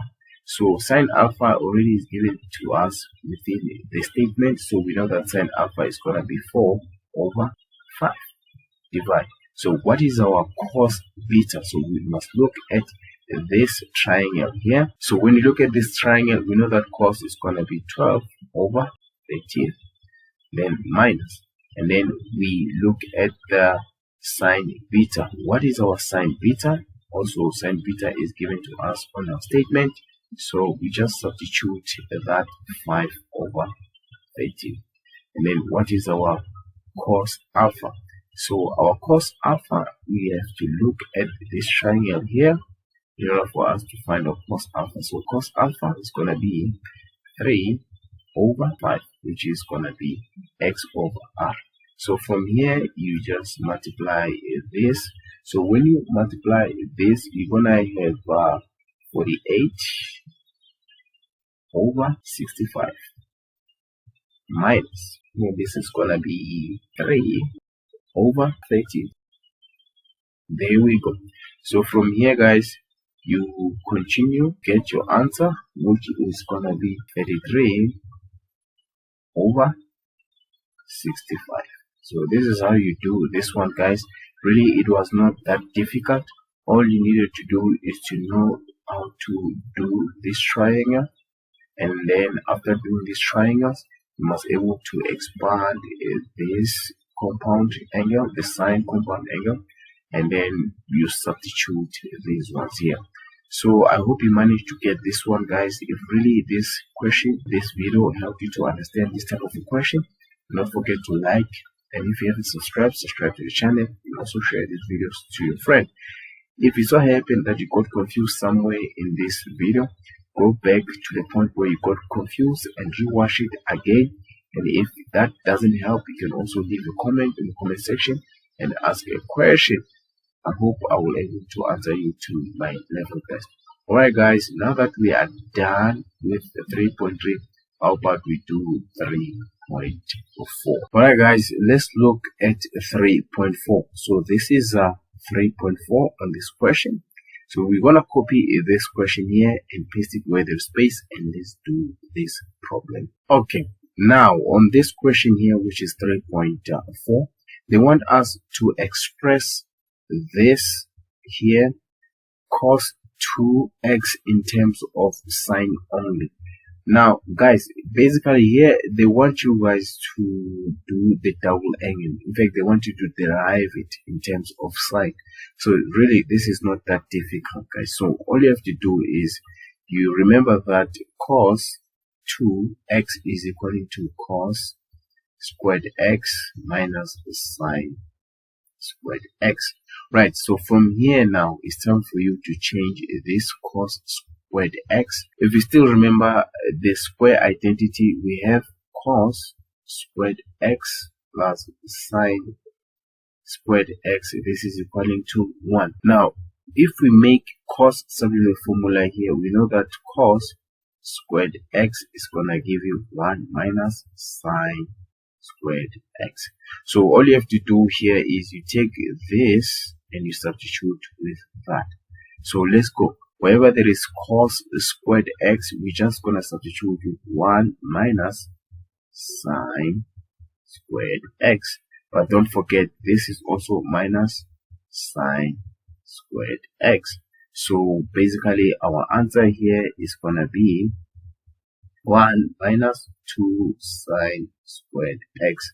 Guys, this is what they wanted you to do here, guys. So this is actually the double angle identity. You can go to the description you will able to see how I derive both cosine and cos as well. So that icon is gonna pop up on your top of this video, so go and click on that icon as well to watch this type of derivative. Alright guys, if this helped you to understand, don't forget to like, and also don't forget to share this video to your friends. If this one happened that you didn't understand, you can go back to the point where you did not understand, and also you can leave a comment and I'll try to explain to my level best. Alright guys, if you haven't subscribed to the channel, subscribe to the channel. Alright, let's do the last question, which is a 3.5. Alright guys, let's look at the last question, which is 3.5. So here is 3.5 underneath here. So they want us to simplify this here. So I'm just gonna copy this question and then paste it where there is space so we can be able to solve this problem. Right, so let's simplify this one here. As you can see, we have a numerator which is having two brackets, so we need to multiply to get rid of those brackets, and the denominator which is only tan. So let's do that. So if we say sec x multiplied by sec x, we're gonna be having sec squared x, and then we say sec x multiplied by tan, this is gonna be plus sec x multiplied by tan x. Right, then we come to negative tan x multiplied by sec x. We're gonna have negative sec x multiplied by tan x. Then we say negative tan x multiplied by tan x. We're gonna have negative tan squared x. Divide by, so this is all divided by tan x. Right, do not forget guys, when it's like this, it means that we do have the like terms. So if you look at the numerator, we have sec x tan x minus sec x tan x. So these two, they're gonna subtract each other. So on the numerator here, we're gonna be left with sec squared x minus tan squared x divided by tan x. But when I look at this sec squared x, this is actually the square identity. There is this identity where we say sec squared x is equal to 1 plus tan squared x. Right, so we can substitute this sec squared x with 1 plus tan squared x. So let's do it. 1 plus tan squared x, then we minus by the tan squared x here, divided by tan x. So when you look at the numerator, we have tan squared x minus tan squared x. So we only left with 1 over tan x. So what is 1 over tan? The answer is going to be cot x. Just in case you don't remember this, this is actually the inverses. So the inverse of cot is tan. The inverse of tan is cot. So 1 over tan is equal to cot x. You can go to the description. You will see a video where I explain this inverses here, and also the icon will pop up of this video. Alright guys, this was the last question on question 3. I hope you managed to understand this because it was not really difficult. All you needed to do is to know how to simplify, multiply, and also the identities. Alright, if it so happened that this video helped you to understand this, do not forget to like, and also do not forget to share the video. If you haven't subscribed to the channel, subscribe to the channel. Alright guys, so this is the end of question 3. So we'll be doing question 4. Alright, so here's our question 4 here guys. So question 4 consists of 5 questions. So we're gonna start by doing question 4.1, and then we continue with others. So I'm going to copy this question 4.1, paste it somewhere where there is space, and then we solve it. Alright guys, let's look at 4.1. Now, this question here, they want us to differentiate from the first principle if y is equaling to negative x to the power of 3. Now, when we differentiate from the first principle, you need to understand there's a formula that we need to use, which is f of x prime is equaling to f of x plus h minus f of x. All this is divided by h limit h approaches 0. So this is the formula that we use when we differentiate from the first principle. Now, before I continue with this question, I just like to let you know, guys, that I've already done videos explaining this formula, how to use it, and also I've done questions that I apply this formula. So I'm going to leave the playlist where I've done those videos on the description, and also that playlist is going to pop up on your top right of this question that we are doing right now. Let's continue, guys, and solve this problem. Now, before you use this formula, you need to know what is your f of x and also what is your f of x plus h. So let's start with f of x. F of x, guys, is very simple to get it because f of x is the question that is given to us. So it's actually what y is. So in this case now, we know that y is equal to negative x cubed. So f of x is also equal to negative x cubed. Now that we've managed to find f of x, how about we find f of x plus h? Now, f of x plus h also is not difficult to get it. Usually what you do, the very same expression that is given to us here, we now substitute x with x plus h. So wherever there is x, we substitute with x plus h. So first of all, you need to pay attention to this negative. So you need to include this negative here. So wherever there is x, you must put x plus h. So that's how you substitute. Then let us not forget that this x here has the power of 3. So we need to put cubed there as well. So from here, we need to factorize this f of x plus h. So in order for us to factorize this f of x plus h, we need to use the binomial theorem. Just in case you don't know much about binomial theorem, I've already made videos on binomial theorem, so I will leave the link on the description, and also I will leave the videos where I've done questions on the binomial theorem. So those videos and the link can also appear on the top right of this video, so you can click on that icon there to watch those videos. So basically the binomial theorem, it goes like this. You're gonna have x plus h to the power of n. So what you need to do here is to expand. So let's expand this. So it's gonna be x to the power of n. This is gonna be your first term. Your second term is gonna be n, and then it's gonna be x to the power of n minus 1 multiplied by h, and then your third term is gonna be n multiplied by n minus 1. This is divided by 2 factorial multiplied by x to the power of n minus 2 multiplied by h squared. So since we are differentiating from the first principle, you really don't have to do a lot of expansion here. So the third term is enough for us to able to get the right answer. So the first term, the second term, and the third term, it's enough for us to able to use this method. So do not forget that n is basically the exponent. So this 3 here, it's actually n. So put n as 3. So we're gonna use this binomial theorem to actually factorize our f of x plus h. So let's continue. F of x plus h.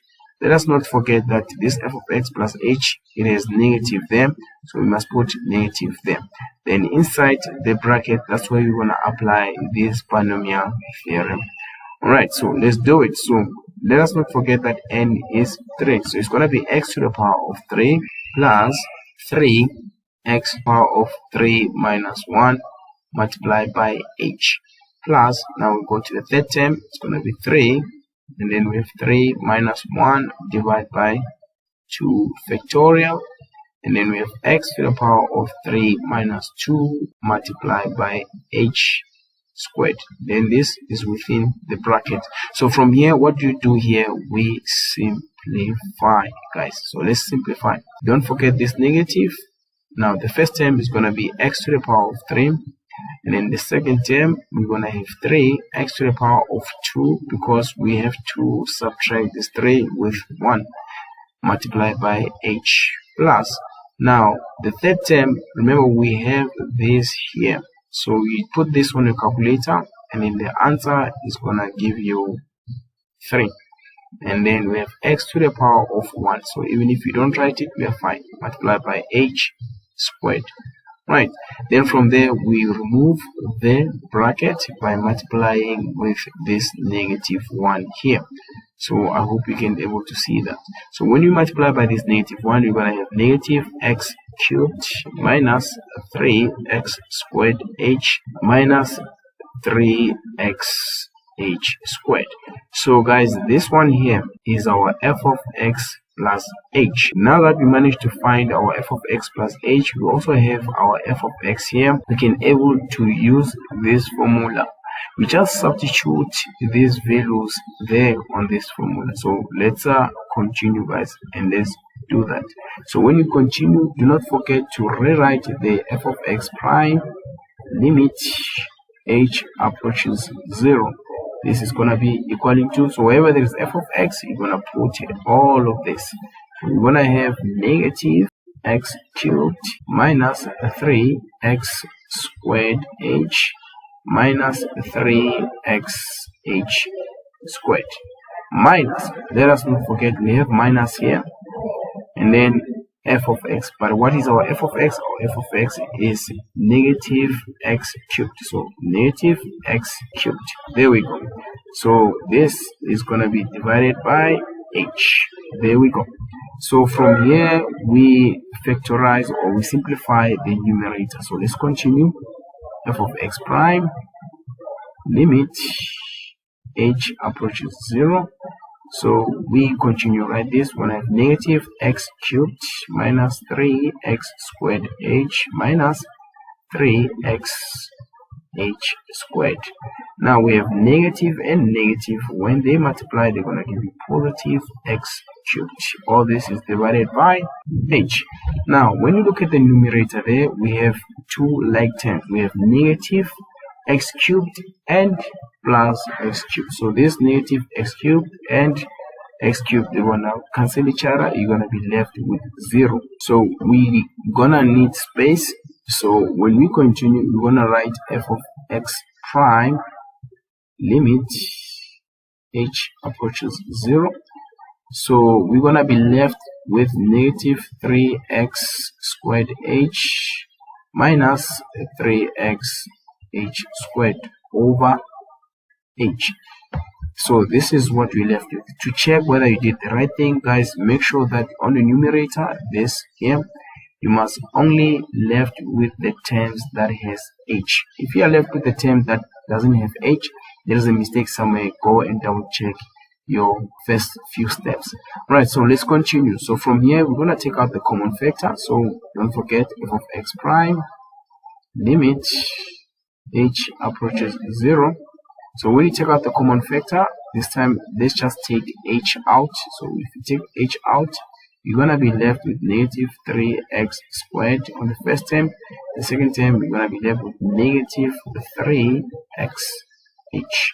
There we go. All this is divided by h. So this h and that h, they're gonna divide each other. They're gonna give you 1. So f of x prime here is gonna be limit h approaches 0. You're gonna be left with negative 3x squared minus 3xh. Now when it's like this, guys, we know that our h is approaching 0, so we're gonna substitute our h with 0. So let me create more space. Let's continue. It's time for us to substitute. So f of x prime, when you substitute now, the limit and the h approaching 0, they fall out. So let's substitute. You're gonna have negative 3x squared minus 3x, but wherever there is h, we substitute with 0, because we know that the h was approaching 0. So our final answer, which is going to be f of x prime, is going to be negative 3x squared. So this here, guys, is our final answer. I hope you managed to understand this question here, guys. It was not that difficult. It was just a bit long, and it needed you guys to know the formula to use when you differentiate from the first principle. Also, you need to know how to use the binomial theorem, which are the things that we've already done on this channel. So guys, if it so happened that you didn't understand, do not forget to go to the point where you got lost, rewatch the video, or you can leave a comment and ask a question. I'll try to answer you to my level best. But if this video helped you to understand this question, do not forget to like the video, share the video, and if you haven't subscribed to the channel, subscribe to the channel. But anyway, guys, we are done with 4.1. Let's go and do 4.2. Alright guys, let's look at 4.2. As you can see, here is our 4.2 here. So I'm just gonna copy this question here, guys, and paste it where there is space so that you can able to analyze and solve it. Alright guys, so let's look at 4.2. So 4.2, we are given this expression here: y is equal to x to the power of 3 minus 12x to the power of 2 plus 36x. They want to get an aid of differentiation, the coordinates of the turning point. So here they just want the coordinates of the turning point. So guys, they never mention anything about the maximum turning point or the minimum turning point. So before you do anything else, whenever you calculate the coordinates of the turning point on the cubic graph, because this is actually a cubic graph, you need to derive the original equation that you see here. So let's derive it. So before I derive it, it is something that I need to let you know, guys. The derivative of this equation is equal to 0. So after deriving, you must know that this is equal to 0. So as you can see, this is the standard derivative or the power rule derivative. So really, you don't have to worry about it. Just in case you don't know how to derive this, I've already made videos on the standard derivatives. You can go to the description. There is a link of that video, and also that video will pop up on the icon on the top right of this video that you are watching here. All right, so let's derive this expression here. So we know that the first term is going to be 3x squared. The second term is going to be 24x, and then the third term is going to be just 36. But let's not forget that the derivative is going to be equal to 0. All right, so from here we do have a common factor, which is 3. So if we can divide by 3 all the times, even on our right hand side, so we're going to be left with x squared minus 8x plus 12. This is equal to 0. So now it's time for us to solve for x. So let's solve for x. So let's just factorize first. So we know that x and x, when you multiply, they're going to give you x squared. Now we need to find the terms that when you multiply, they give you 12, but when you add, they're going to give you 8. So those terms are 6 and 2. Since we have negative and positive, this is going to be negative and negative inside the bracket. So meaning our x is going to be positive 6 and it's going to be positive 2. Now that we managed to find the x values of the turning point, it's time for us to find the y values of the turning point. So in order for you to find the y values of the turning point, you go back to the original formula or equation, where we have y is equal to x cubed minus 12x squared plus 36x. So what we do here, we're going to substitute the x values. So we're going to start when x is equal to 6. So wherever there is x, we substitute it to the original. So let's substitute our 6 here. So we're going to substitute here. We're going to have 6 to the power of 3 minus 12 multiplied by 6 to the power of 2 plus 36 multiplied by 6. So when you put this on a calculator, your y is going to be 0. So this turning point, let's call it turning point number 1. The coordinate is going to be 6 for x and 0 for y. Now it's time for us to do the second turning point here. So we do the same thing. Wherever there is x, we substitute with 2 from the original formula. So we're going to say y is equaling to, wherever there's s, we're going to put 2, and then that we're going to be cubed, minus 12, and then 2 squared plus 36, then we put 2 there. So when you put this on a calculator, y is going to be equaling to 32. So this turning point, let's call it turning point number 2. So we say if x is 2, then our y is going to be 32. Right, guys, so this is basically our answers. So they don't want much here, guys. So this question, it was not that difficult at all. You just needed to know whenever you're calculating for the turning point of the cubic graph, you need to differentiate at least the original formula. Alright guys, I hope you managed to get this one. If it so happened that you didn't understand, do not forget to watch at the point where you didn't understand, or you can leave a comment and ask wherever you got lost. But then if you manage to understand this question, do not forget to like the video, share the video to your friends, and if you haven't subscribed to the channel, subscribe to the channel. So guys, we are done with question 4.2. How about you go and do question 4.3? Alright guys, let's look at this question here, which is 4.3. So here's our 4.3, guys. I hope you can see it. So I'm going to copy this 4.3 and paste it somewhere where there is space, and then we can be able to solve it. Right guys, so let's look at 4.3. So 4.3, we are given this question here. We have y is equaling to 5 square root of natural log x. So they want us to differentiate with an aid of a function which is the chain rule. Basically, they want us to differentiate this expression here using the chain rule. So guys, I've already made videos on chain rules.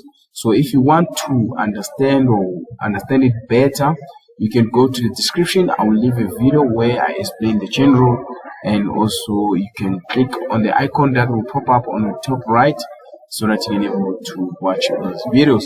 Right, so let's look at this problem here. So you are given the problem here, y is equaling to 5 square root of natural log x. First of all, you need to simplify this so that you can be able to apply the chain rule. So you need to change the side into exponent. So you can say 5, and then we can say natural log x to the power of half. We all know that when we have the square root, this is the same as the power of half. So from here now we start equating.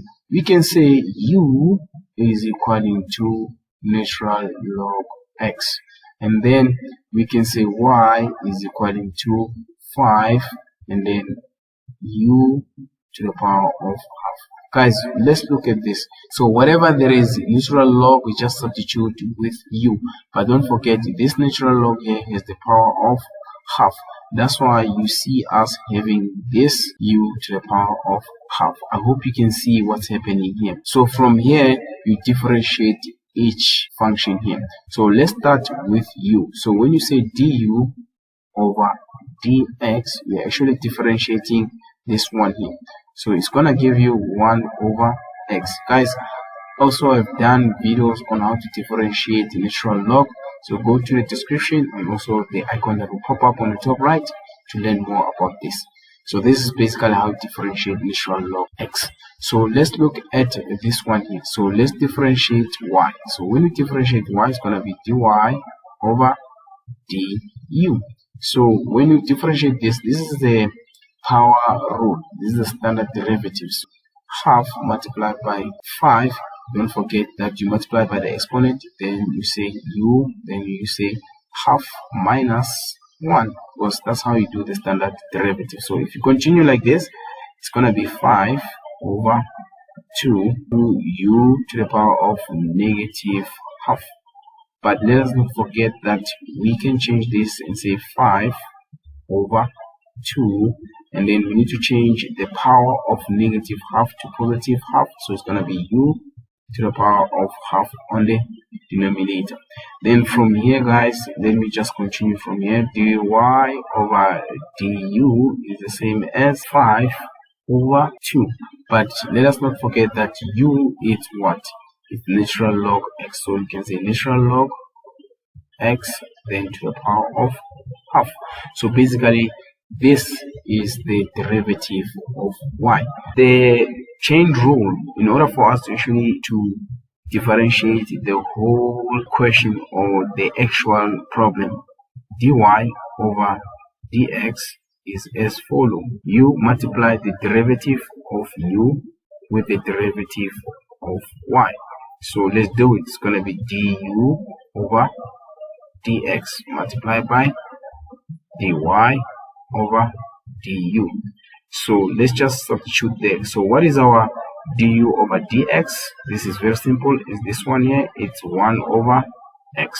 And then what is our dy over du? Is going to be this one here, guys. So you can say 5 over 2 natural log x to the power of half.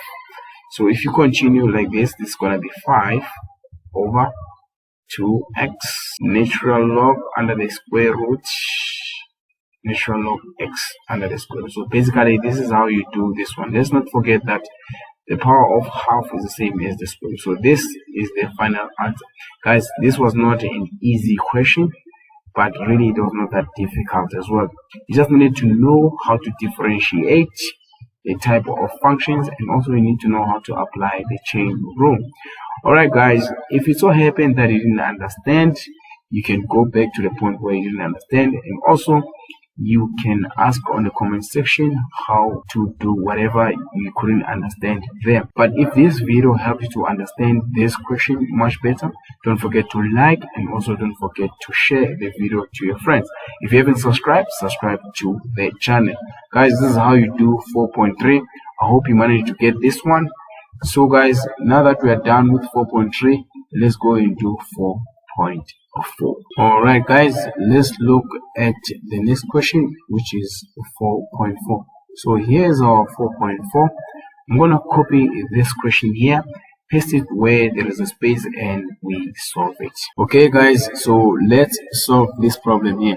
So here they just want us to differentiate this problem here. They never specify which method are you going to use. So the best way here, guys, to differentiate this is to simplify. So let's first change the sides and let's simplify. So first step here, what you can do is you can say y is equal to, let's look at this one here.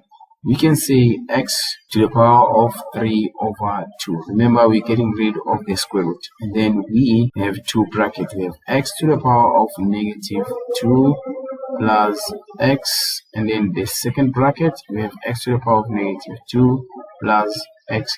Let's not forget that there are two brackets multiplying each other there. So we continue on the next step. We're going to write this x to the power of 3 over 2 as it is. And then we do the FOIL on the next one. We're going to say x to the power of negative 2 multiplied by x to the power of negative 2. We're going to have x to the power of negative 4. And then you continue, you say x to the power of negative 2 multiplied by x. You're going to have x to the power of negative 1. Remember guys, the bases are the same. So when the bases are the same multiplying each other, the exponent will add. We can say x to the power of 1 multiplied by x to the power of negative 2. We're still going to have plus x to the power of negative 1. And then we do the outer part where we can say x to the power of 1 multiplied by x to the power of 1. That is going to give us x squared. Right, so from here guys, we find the like terms. As you can see inside the bracket, we have 2x's to the power of negative 1. So this one here is going to be x to the power of 3 over 2. And we continue with x to the power of negative 4. And then we're going to have 2x's to the power of negative 1 plus x to the power of 2. So from here now, we can multiply this x with everything inside the bracket. So let's continue. We can say y is equal to x to the power of negative 4. Remember, when the bases are the same, the exponents, they do what? They add. We're going to have 3 over 2 plus we have 2, and then we have x to the power of -1 plus 3 over 2. And then we say plus, and then we have x to the power of 2 plus 3 over 2. Alright, so we simplify this. This one here is gonna give us x to the power of -5 over 2. Plus, this one here is gonna give us 2x to the power of 1 over 2. And then the last one here is gonna give us x to the power of 7 over 2. So basically this is what you're going to have here. Now it's time for us to find the derivative, or we derive now. Now that this is simplified, let's derive. So let's start with the first term, but before we derive though, this type of derivative, guys, is the power rule or the standard derivative. So you really don't have to worry that much about it. So already I've left the video in the description. Go and click on that video where I explain the standard derivative. Right, so let's continue. So we know that this is going to be multiplied by the exponent, divided by 2, and then we're going to have x to the power of -5 over 2 minus 1. That's the first term. The second term, we're going to have 2, and then we say x to the power of half minus 1. But let us not forget that our exponent is half. Right, then we continue to the third term where we can say 7 over 2, and then we have x to the power of 7 over 2 minus 1. So when we continue and simplify this one here, this is going to give us -5 x to the power of -7 over 2 divided by 2. And then we continue with the third term. As you can see, this 2 and that 2, they will divide each other. So meaning you're going to be left with only x to the power of -1 over 2. And then the last term here, you're going to have 7, and then x to the power of 5 over 2 divided by 2. So to make this one simpler, let's leave our exponent in a positive sign. So we have -5 over 2, and then we can say x to the power of 7 over 2 plus, we can say 1 over x to the power of half plus, this one is fine, it's going to be 7 x to the power of 5 over 2 over 2. Guys, this is how you do this one. I know this was a bit challenging. If you didn't know what to do here, you could have made lots and lots of mistakes. I hope you did not though. So guys, I hope this question you managed to get it. If it so happened that you got confused somewhere, do not forget to rewatch at the point where you got confused, and also do not forget to leave a comment so that I can be able to help you and answer you to my level best. But if this question helped you to understand better, do not forget to like the video and also share the videos to your friends. If you haven't subscribed, subscribe to the channel. Alright guys, we are done with 4.4. We are about to do 4.5. Alright guys, now we have to do the last question of question 4, which is 4.5. So again, this question is claimed to be difficult because they put this. So let's see if really it is that difficult. So let me copy this question and paste it where there's space. Alright guys, here is our 4.5. So they want us to differentiate this expression that you see here, where y is equaling to natural log squared x multiplied by e to the power of x. But then they want us to use the product rule.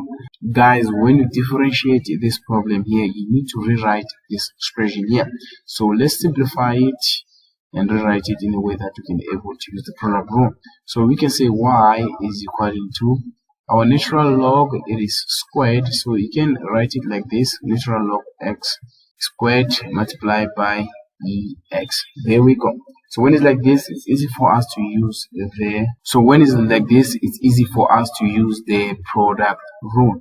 So first of all, you need to name these functions here, because we have two functions that are multiplying each other, hence the product rule. So we can say this one here, where we have natural log squared, let's call it f of x. And then this one here, when we have e to the power of x, let's call it g of x. Right. So we need to differentiate both of them. So just in case you didn't know, the product rule, when you differentiate, this is how you do it. You must have the differential of f of x multiplied by g of x plus f of x multiplied by the differential of g of x. So basically, this is the formula that you must use. So meaning we need to differentiate f of x and g of x. So I'm gonna start with f of x. So our f of x is equaling to natural log squared. Then we need to use the chain rule here in order for us to differentiate f of x. So we can say u is equaling to natural log x, and then we can say y is equaling to u squared, because when you look at this here, we have two functions, guys. It's a function within a function, so hence we need to use the chain rule here. So we need to differentiate u. When you say du over dx, this is gonna give us 1 over x, and then when you differentiate this one here, dy over du is gonna give us, by the way, this is the power rule, so it's gonna give us 2, and then we have u. All right, so let us not forget that we have 2, but what is u? U is actually natural log x. So basically, this is how you differentiate this one here. So we need to differentiate f of x. So f of x prime is actually the chain rule. So we know that we need to say du over dx multiplied by dy over du. So what is du over dx? Remember, guys, this is it. So we're gonna say 1 over x, right? Multiplied by dy over du. So dy over du is this one here. So we can say multiplied by 2 natural log x. So basically, our differentiation for f of x prime is gonna be 2 natural log x divided by x. Now we are done with this one. It's time for us now to differentiate g of x. So g of x, we know that is equaling to e to the power of x. Guys, this is an exponential derivative. When we have e as a base, basically our g of x prime is the same, so it doesn't change. Just in case you want to know about this, you can go to the description and there is a video about exponential differentiation, and also there will be an icon that will pop up to explain this differentiation here. All right, guys, so it's time for us to apply this product rule here.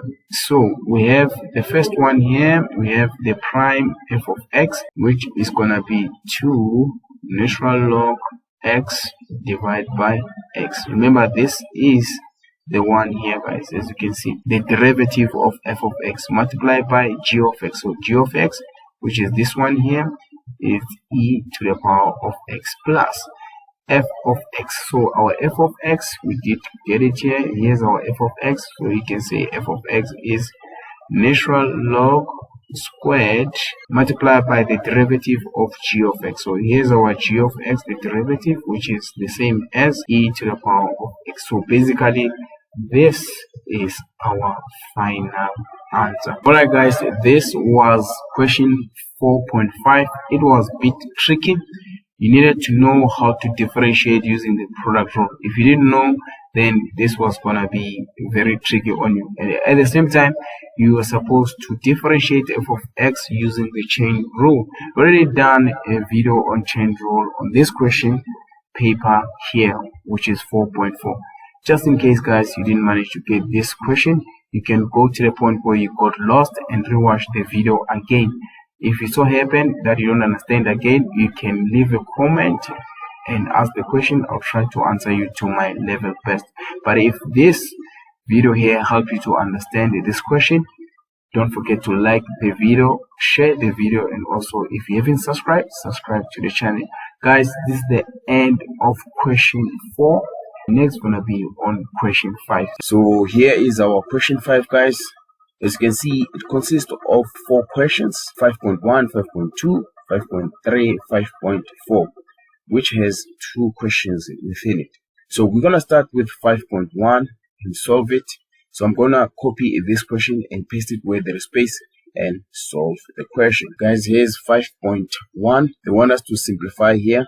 So as you can see, there is a sigma here and dx. Basically, this means that we must integrate the expression that you see here. So before you integrate, you need to simplify this expression here. From the word go, I can see it's actually a double angle identity. So I've already made videos on double angle identities. You can go to the description and click on that link, and also there is an icon that will pop up on the top right of this video. Go and watch it, because this here is actually the double angle identity. So when you simplify, you leave the sigma and then you simplify there. So this one, we know that is cos 2x.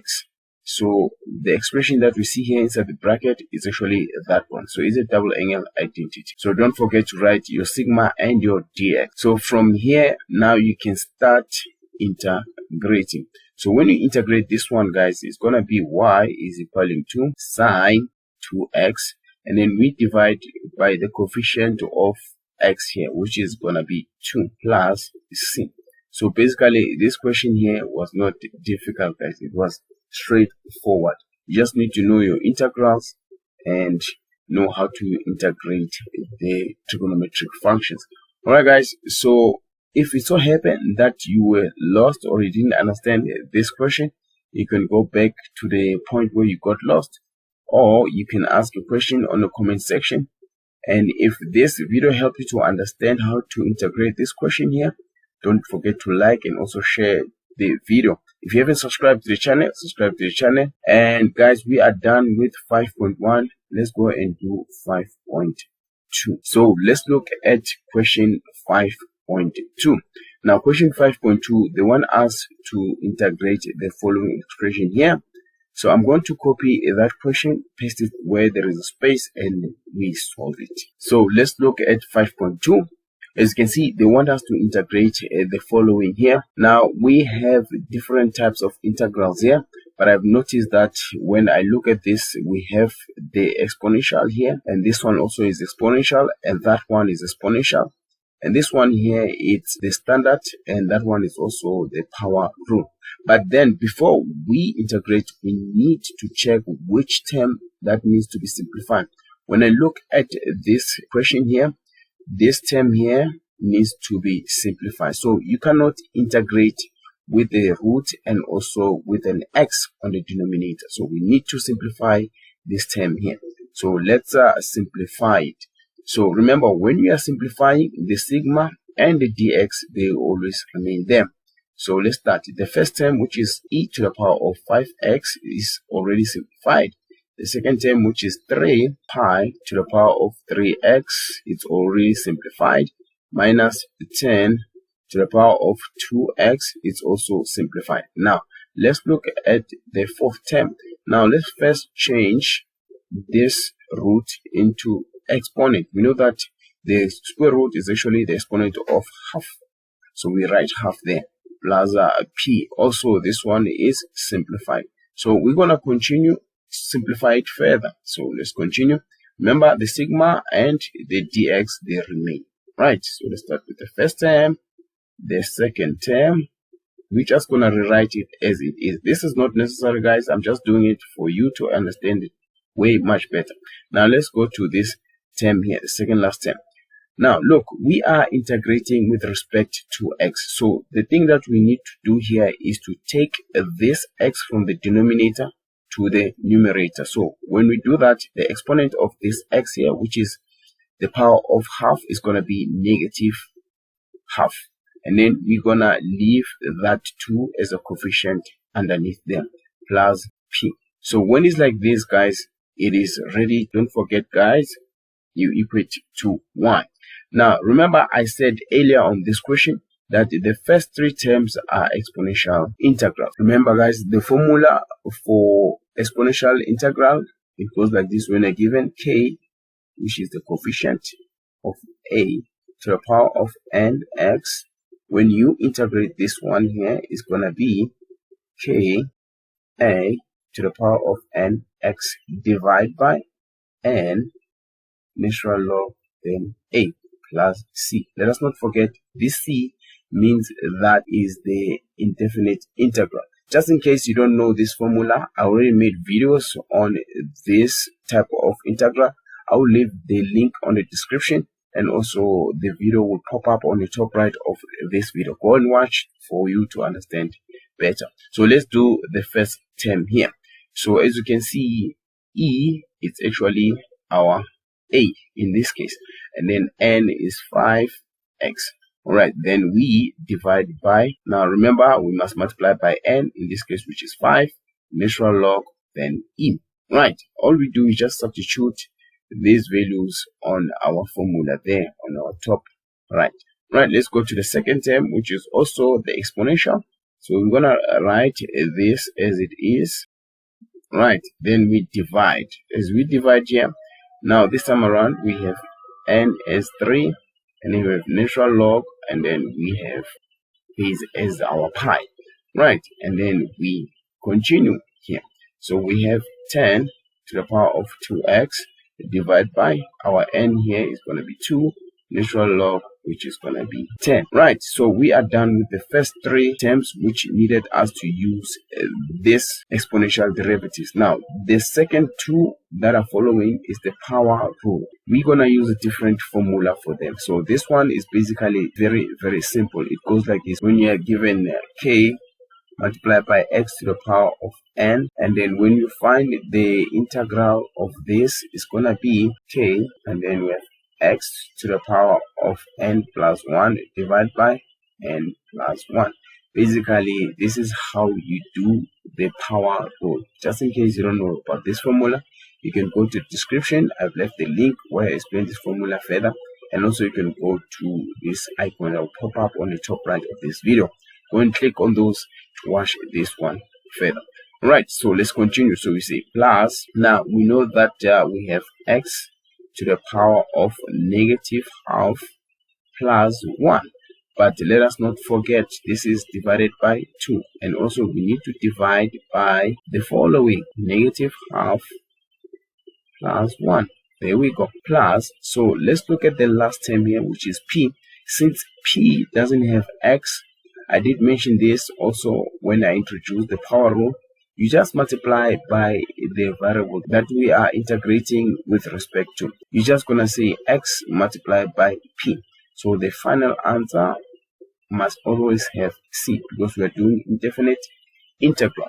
So let's simplify it. Let me create more space. Y is going to be e to the power of 5x divided by 5. Do not forget, guys, natural log e is equal to 1. So this one here is going to give us 1 multiplied by 5. So you can leave it like that. Plus. Now let's look at this. 3 divided by 3 is going to be 1 multiplied by everything. So we're left with pi to the power of 3x over natural log of pi minus. Here there is nothing you can do on the third term. You write it as it is. It's already fine. So write it like that. Now let's look at the fourth term. The fourth term, now you will be left with, on the numerator, negative half plus 1 as an exponent. It's going to give you the power of half. And then we know that if you put all this on your calculator, they're going to give you 1. So basically you're going to be divided by 1. Even if you don't write it, it's still fine, guys. Plus xp plus c. So this is actually our final answer. I hope you guys managed to understand this. It was not that difficult. It needed you guys to know the integral of the different functions that are given to you here. So I hope you managed to understand this. If it so happened that you got lost somewhere, you can go to the point where you got lost, and also you can leave a comment just in case that doesn't work for you. If you haven't subscribed to the channel, subscribe to the channel. And also, if this video helped you to understand, don't forget to like and also share it to your friends. Alright guys, we are done with 5.2. How about you go and do 5.3? Alright guys, so let's look at 5.3. As you can see, 5.3 is this question here. So I'm just gonna copy this question, paste it where there is space, and then we solve it. Alright guys, let's look at 5.3. 5.3, they want us to evaluate this expression that is given to us here. As you can see, this time around we do have a sigma, but this time around we have the limit, which is the upper limit is 3, the lower limit is 1. And then they want us to evaluate this. So these guys are definite integrals. I've already done a video introducing the definite integrals. I'm gonna leave the link on the description if you want to know more about the definite integrals, and also the very same video is gonna appear on the top right of this video. Click on that icon and then you watch that intro. But anyway, let's just solve this one here. So when you look at this inside the bracket, there's no simplification that is required here, so we're just gonna jump straight to integration. So let's do it. So we're gonna say y is equaling to, now let's look at the first term here. The first term, guys, is the natural log integral. So when you do this, this is gonna be 5 natural log x, and then the second term is gonna be plus 6, because this is more like constant. So the second term is actually the power rule or the standard integral. Now let us not forget we have the limit. So the upper limit is going to be 3 and the lower limit is going to be 1. So we don't write plus c with definite integral, guys, because it's going to cancel each other later on. So even if you don't write it, it's still fine. Right, so let's continue. Now you rewrite this in this manner. The first bracket is for the upper limit, so you're going to write the integral inside there as it is, but then you write the upper limit here, and then you always subtract by the lower limit, but you also going to write the integral inside the bracket as well. So the integral is the same, it's just the limits that are different. So this is going to be 1. So the first bracket is for the upper limit minus the second bracket for the lower limit. So from here we start substituting. So wherever there is x, we substitute with the limit. So for the first bracket, we want to substitute x with the upper limit. So we're going to have 5 natural log, then we say 3 plus 6 multiplied by 3. That is our upper limit. The second bracket is going to be 5 natural log, then we substitute the lower limit, which is 1, plus 6 multiplied by 1. So that is our second bracket. So from here you put this on your calculator, and then what you're going to find is going to be 17,493 unit square, because usually we use this formula or we use this method to calculate the area in a graph. So basically, guys, this is how you do the definite integral. So I hope you managed to understand this, because it was really not that difficult. I think the tricky part was to know which integral is this and that one. Then hopefully you knew those integrals. Just in case you didn't understand, go to the point where you got lost and rewatch this video. And also you can ask on the comment section. I'll try to answer and help you to my level best. And if this video helped you to understand, do not forget to like and also share it to your friends. If you haven't subscribed to the channel, subscribe to the channel. Alright, we are done with 5.3. How about we go and do 5.4? Alright, let's look at question 5.4. Now 5.4 has two questions, guys. It has 5.4.1 and 5.4.2. So we're gonna start with 5.4.1 and do it, and then we're gonna do 5.4.2 later on. So I'm gonna copy this question here and paste it where there is space, and then let us analyze it and solve the problem. Alright guys, let's look at 5.4.1. Now this question goes like this: draw the two sketches of y is equaling to negative x squared plus 4 and y is equaling to x. Calculate the point of intersection. Let me highlight this. And then they say clearly indicate the area enclosed by the two graphs as well as the strip. So they want you to do a lot of things here, guys, but the first thing that you must do is to sketch the graphs that are given to us here. So I'm gonna start with the first one. In this case, the first one is actually the parabola, because we do have x squared there. Now the general formula for parabola, guys, we know that y is equaling to a x squared plus bx plus c. Now when you look at that parabola there, we have y is equaling to negative x squared plus 4. Now you need to understand that we have a as negative 1, because a is a coefficient of x squared, and then b is going to be 0 because we do not have x on this equation that is given to us, and we do have c though, which is going to be positive 4. So we can able to draw this graph, but in order for us to draw the graph, we need to find the point at which we're going to connect so that we can able to draw the graph. So we're going to start by finding the intercept, then we find the turning point. Let's start by finding the y-intercept. When x is equaling to 0, what is our y? So basically what you do here is wherever there is x, you substitute with 0. So from the original equation that is given to us on the statement, we can say y is equaling to negative 0 squared plus 4. Remember, wherever there is x, we substitute with 0. So meaning y is equaling to 4. We can say this is point A. When x is 0, y is going to be positive 4. Then we are done. Then we continue. We do the very same thing for the x-intercept. So we can say when y is equaling to 0, what is x, right? So we can say wherever there is y, we substitute with 0 from the original formula. So we can say 0 is equaling to negative x squared plus 4, right?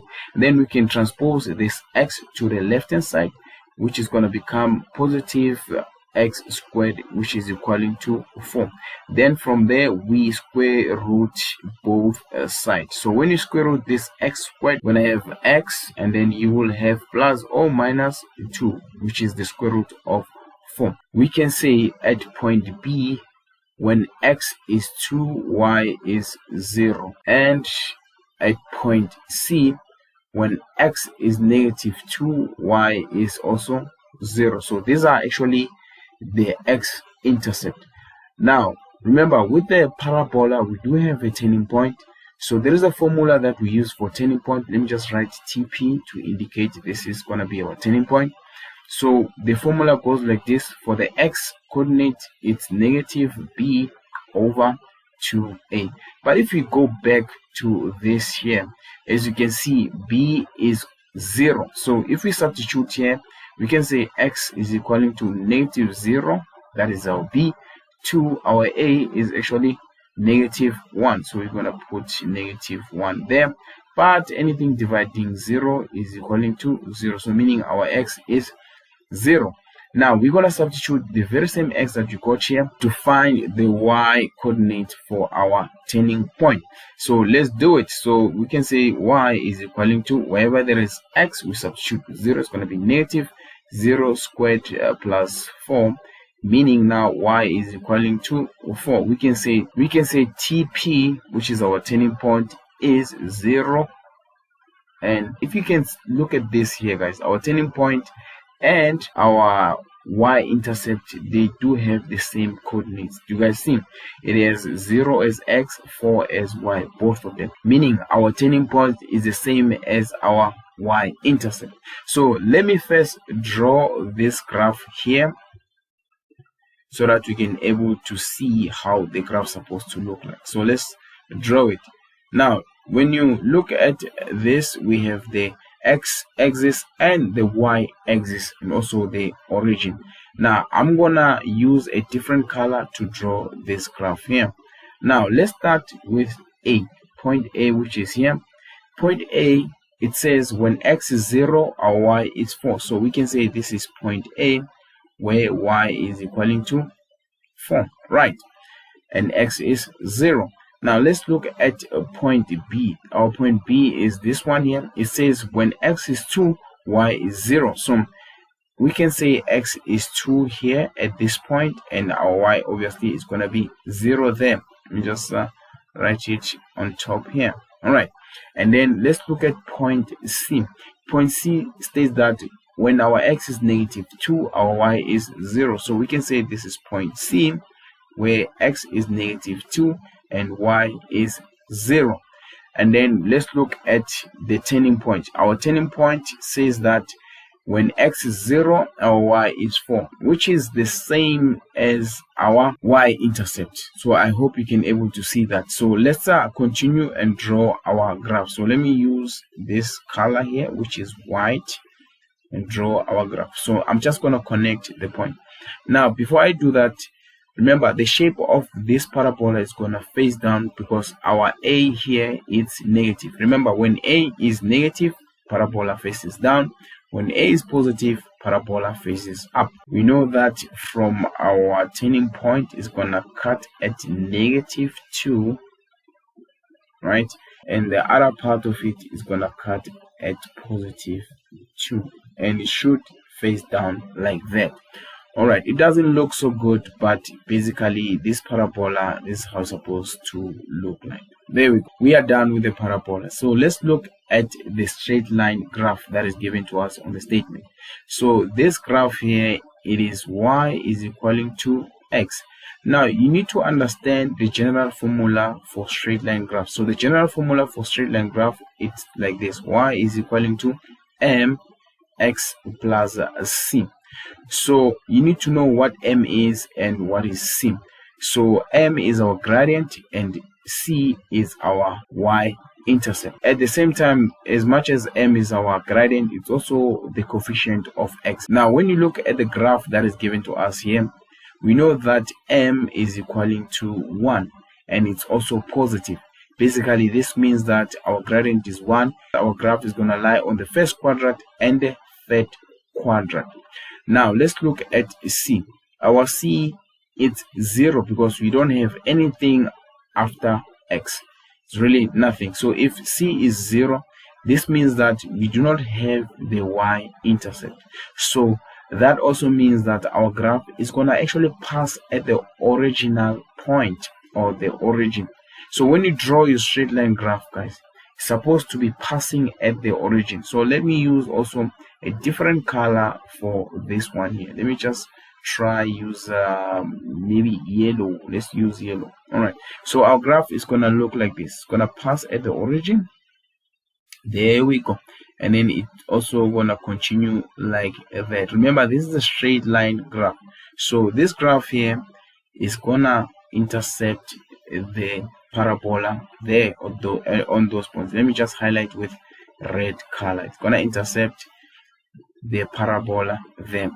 So like I said, this graph is actually the one here, y is equaling to x, while the other graph, which is the white one, is gonna be equaling to y is equaling to -x squared plus 4.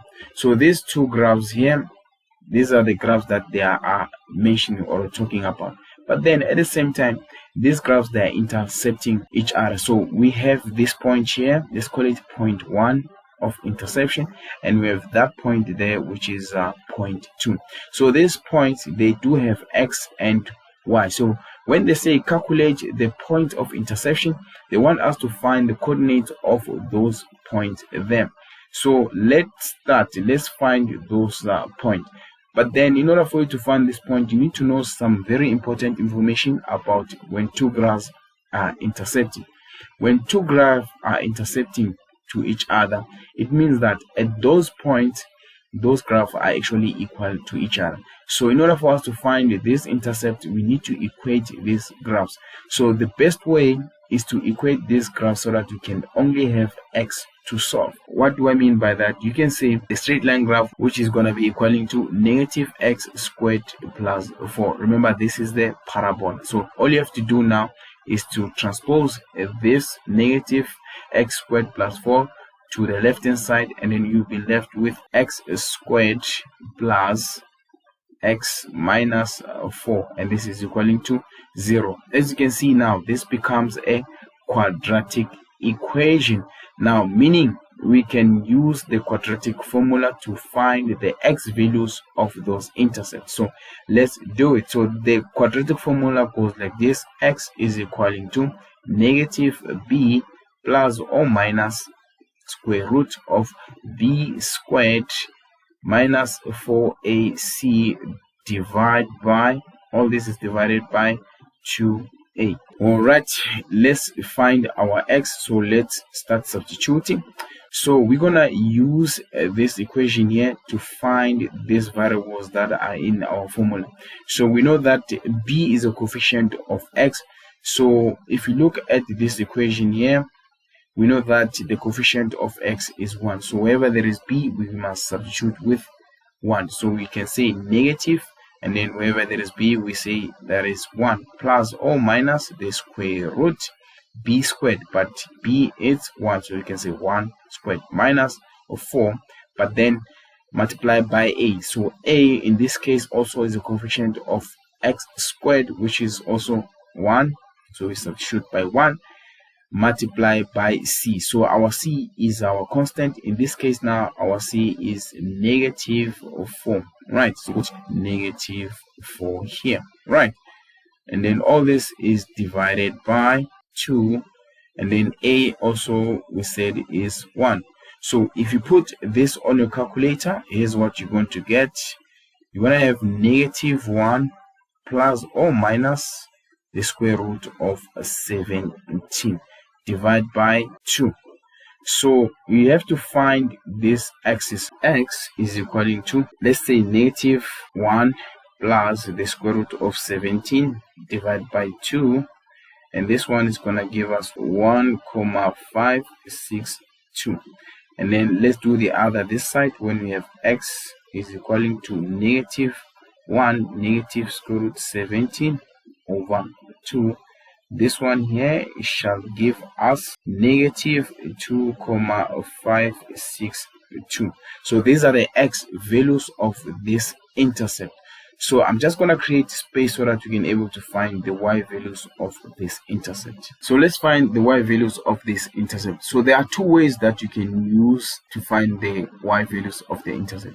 You can use this one here, x is equaling to negative x squared plus 4, or you can use y is equaling to x. Rather use the second one, guys, because you just say x is equaling to y. That's it.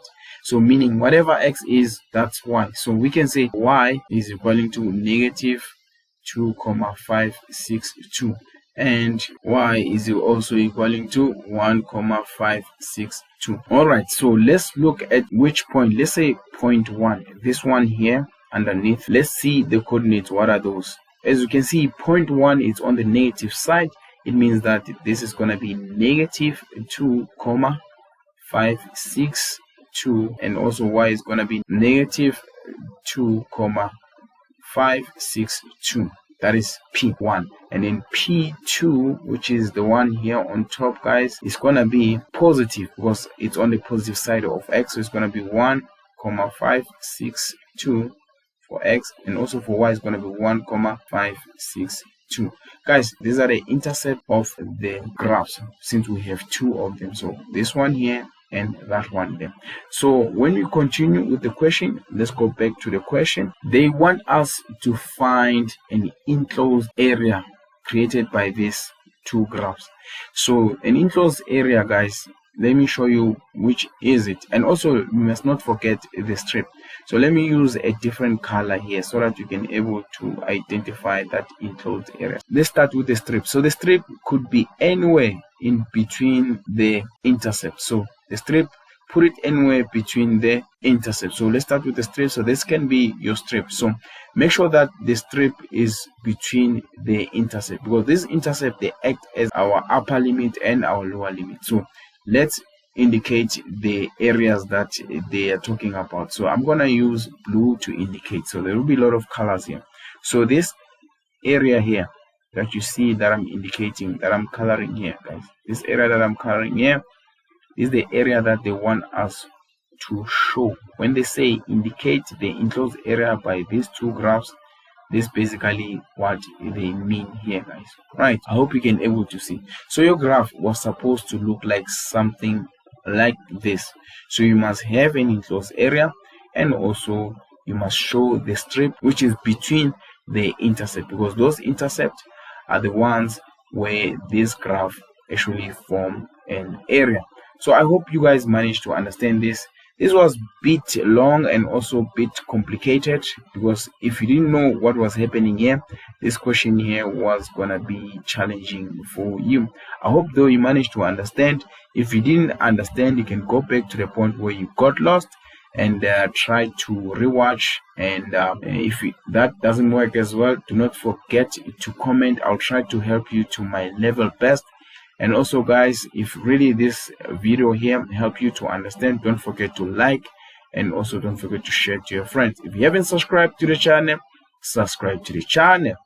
Alright guys, we are done with 5.4.1. we are going to do 5.4.2, but then here's what you need to know. 5.4.2 is a continuation of 5.4.1, so you need to understand that this graph here, we're gonna keep it, and also the intercept. Alright guys, let's go into 5.4.2. So guys, let's look at 5.4.2. Remember, I did mention that 5.4.2 is a continuation of 5.4.1. Just in case you're about to watch this question, make sure that you've watched 5.4.1, because you won't understand anything that has to do with this question if you did not watch this one here.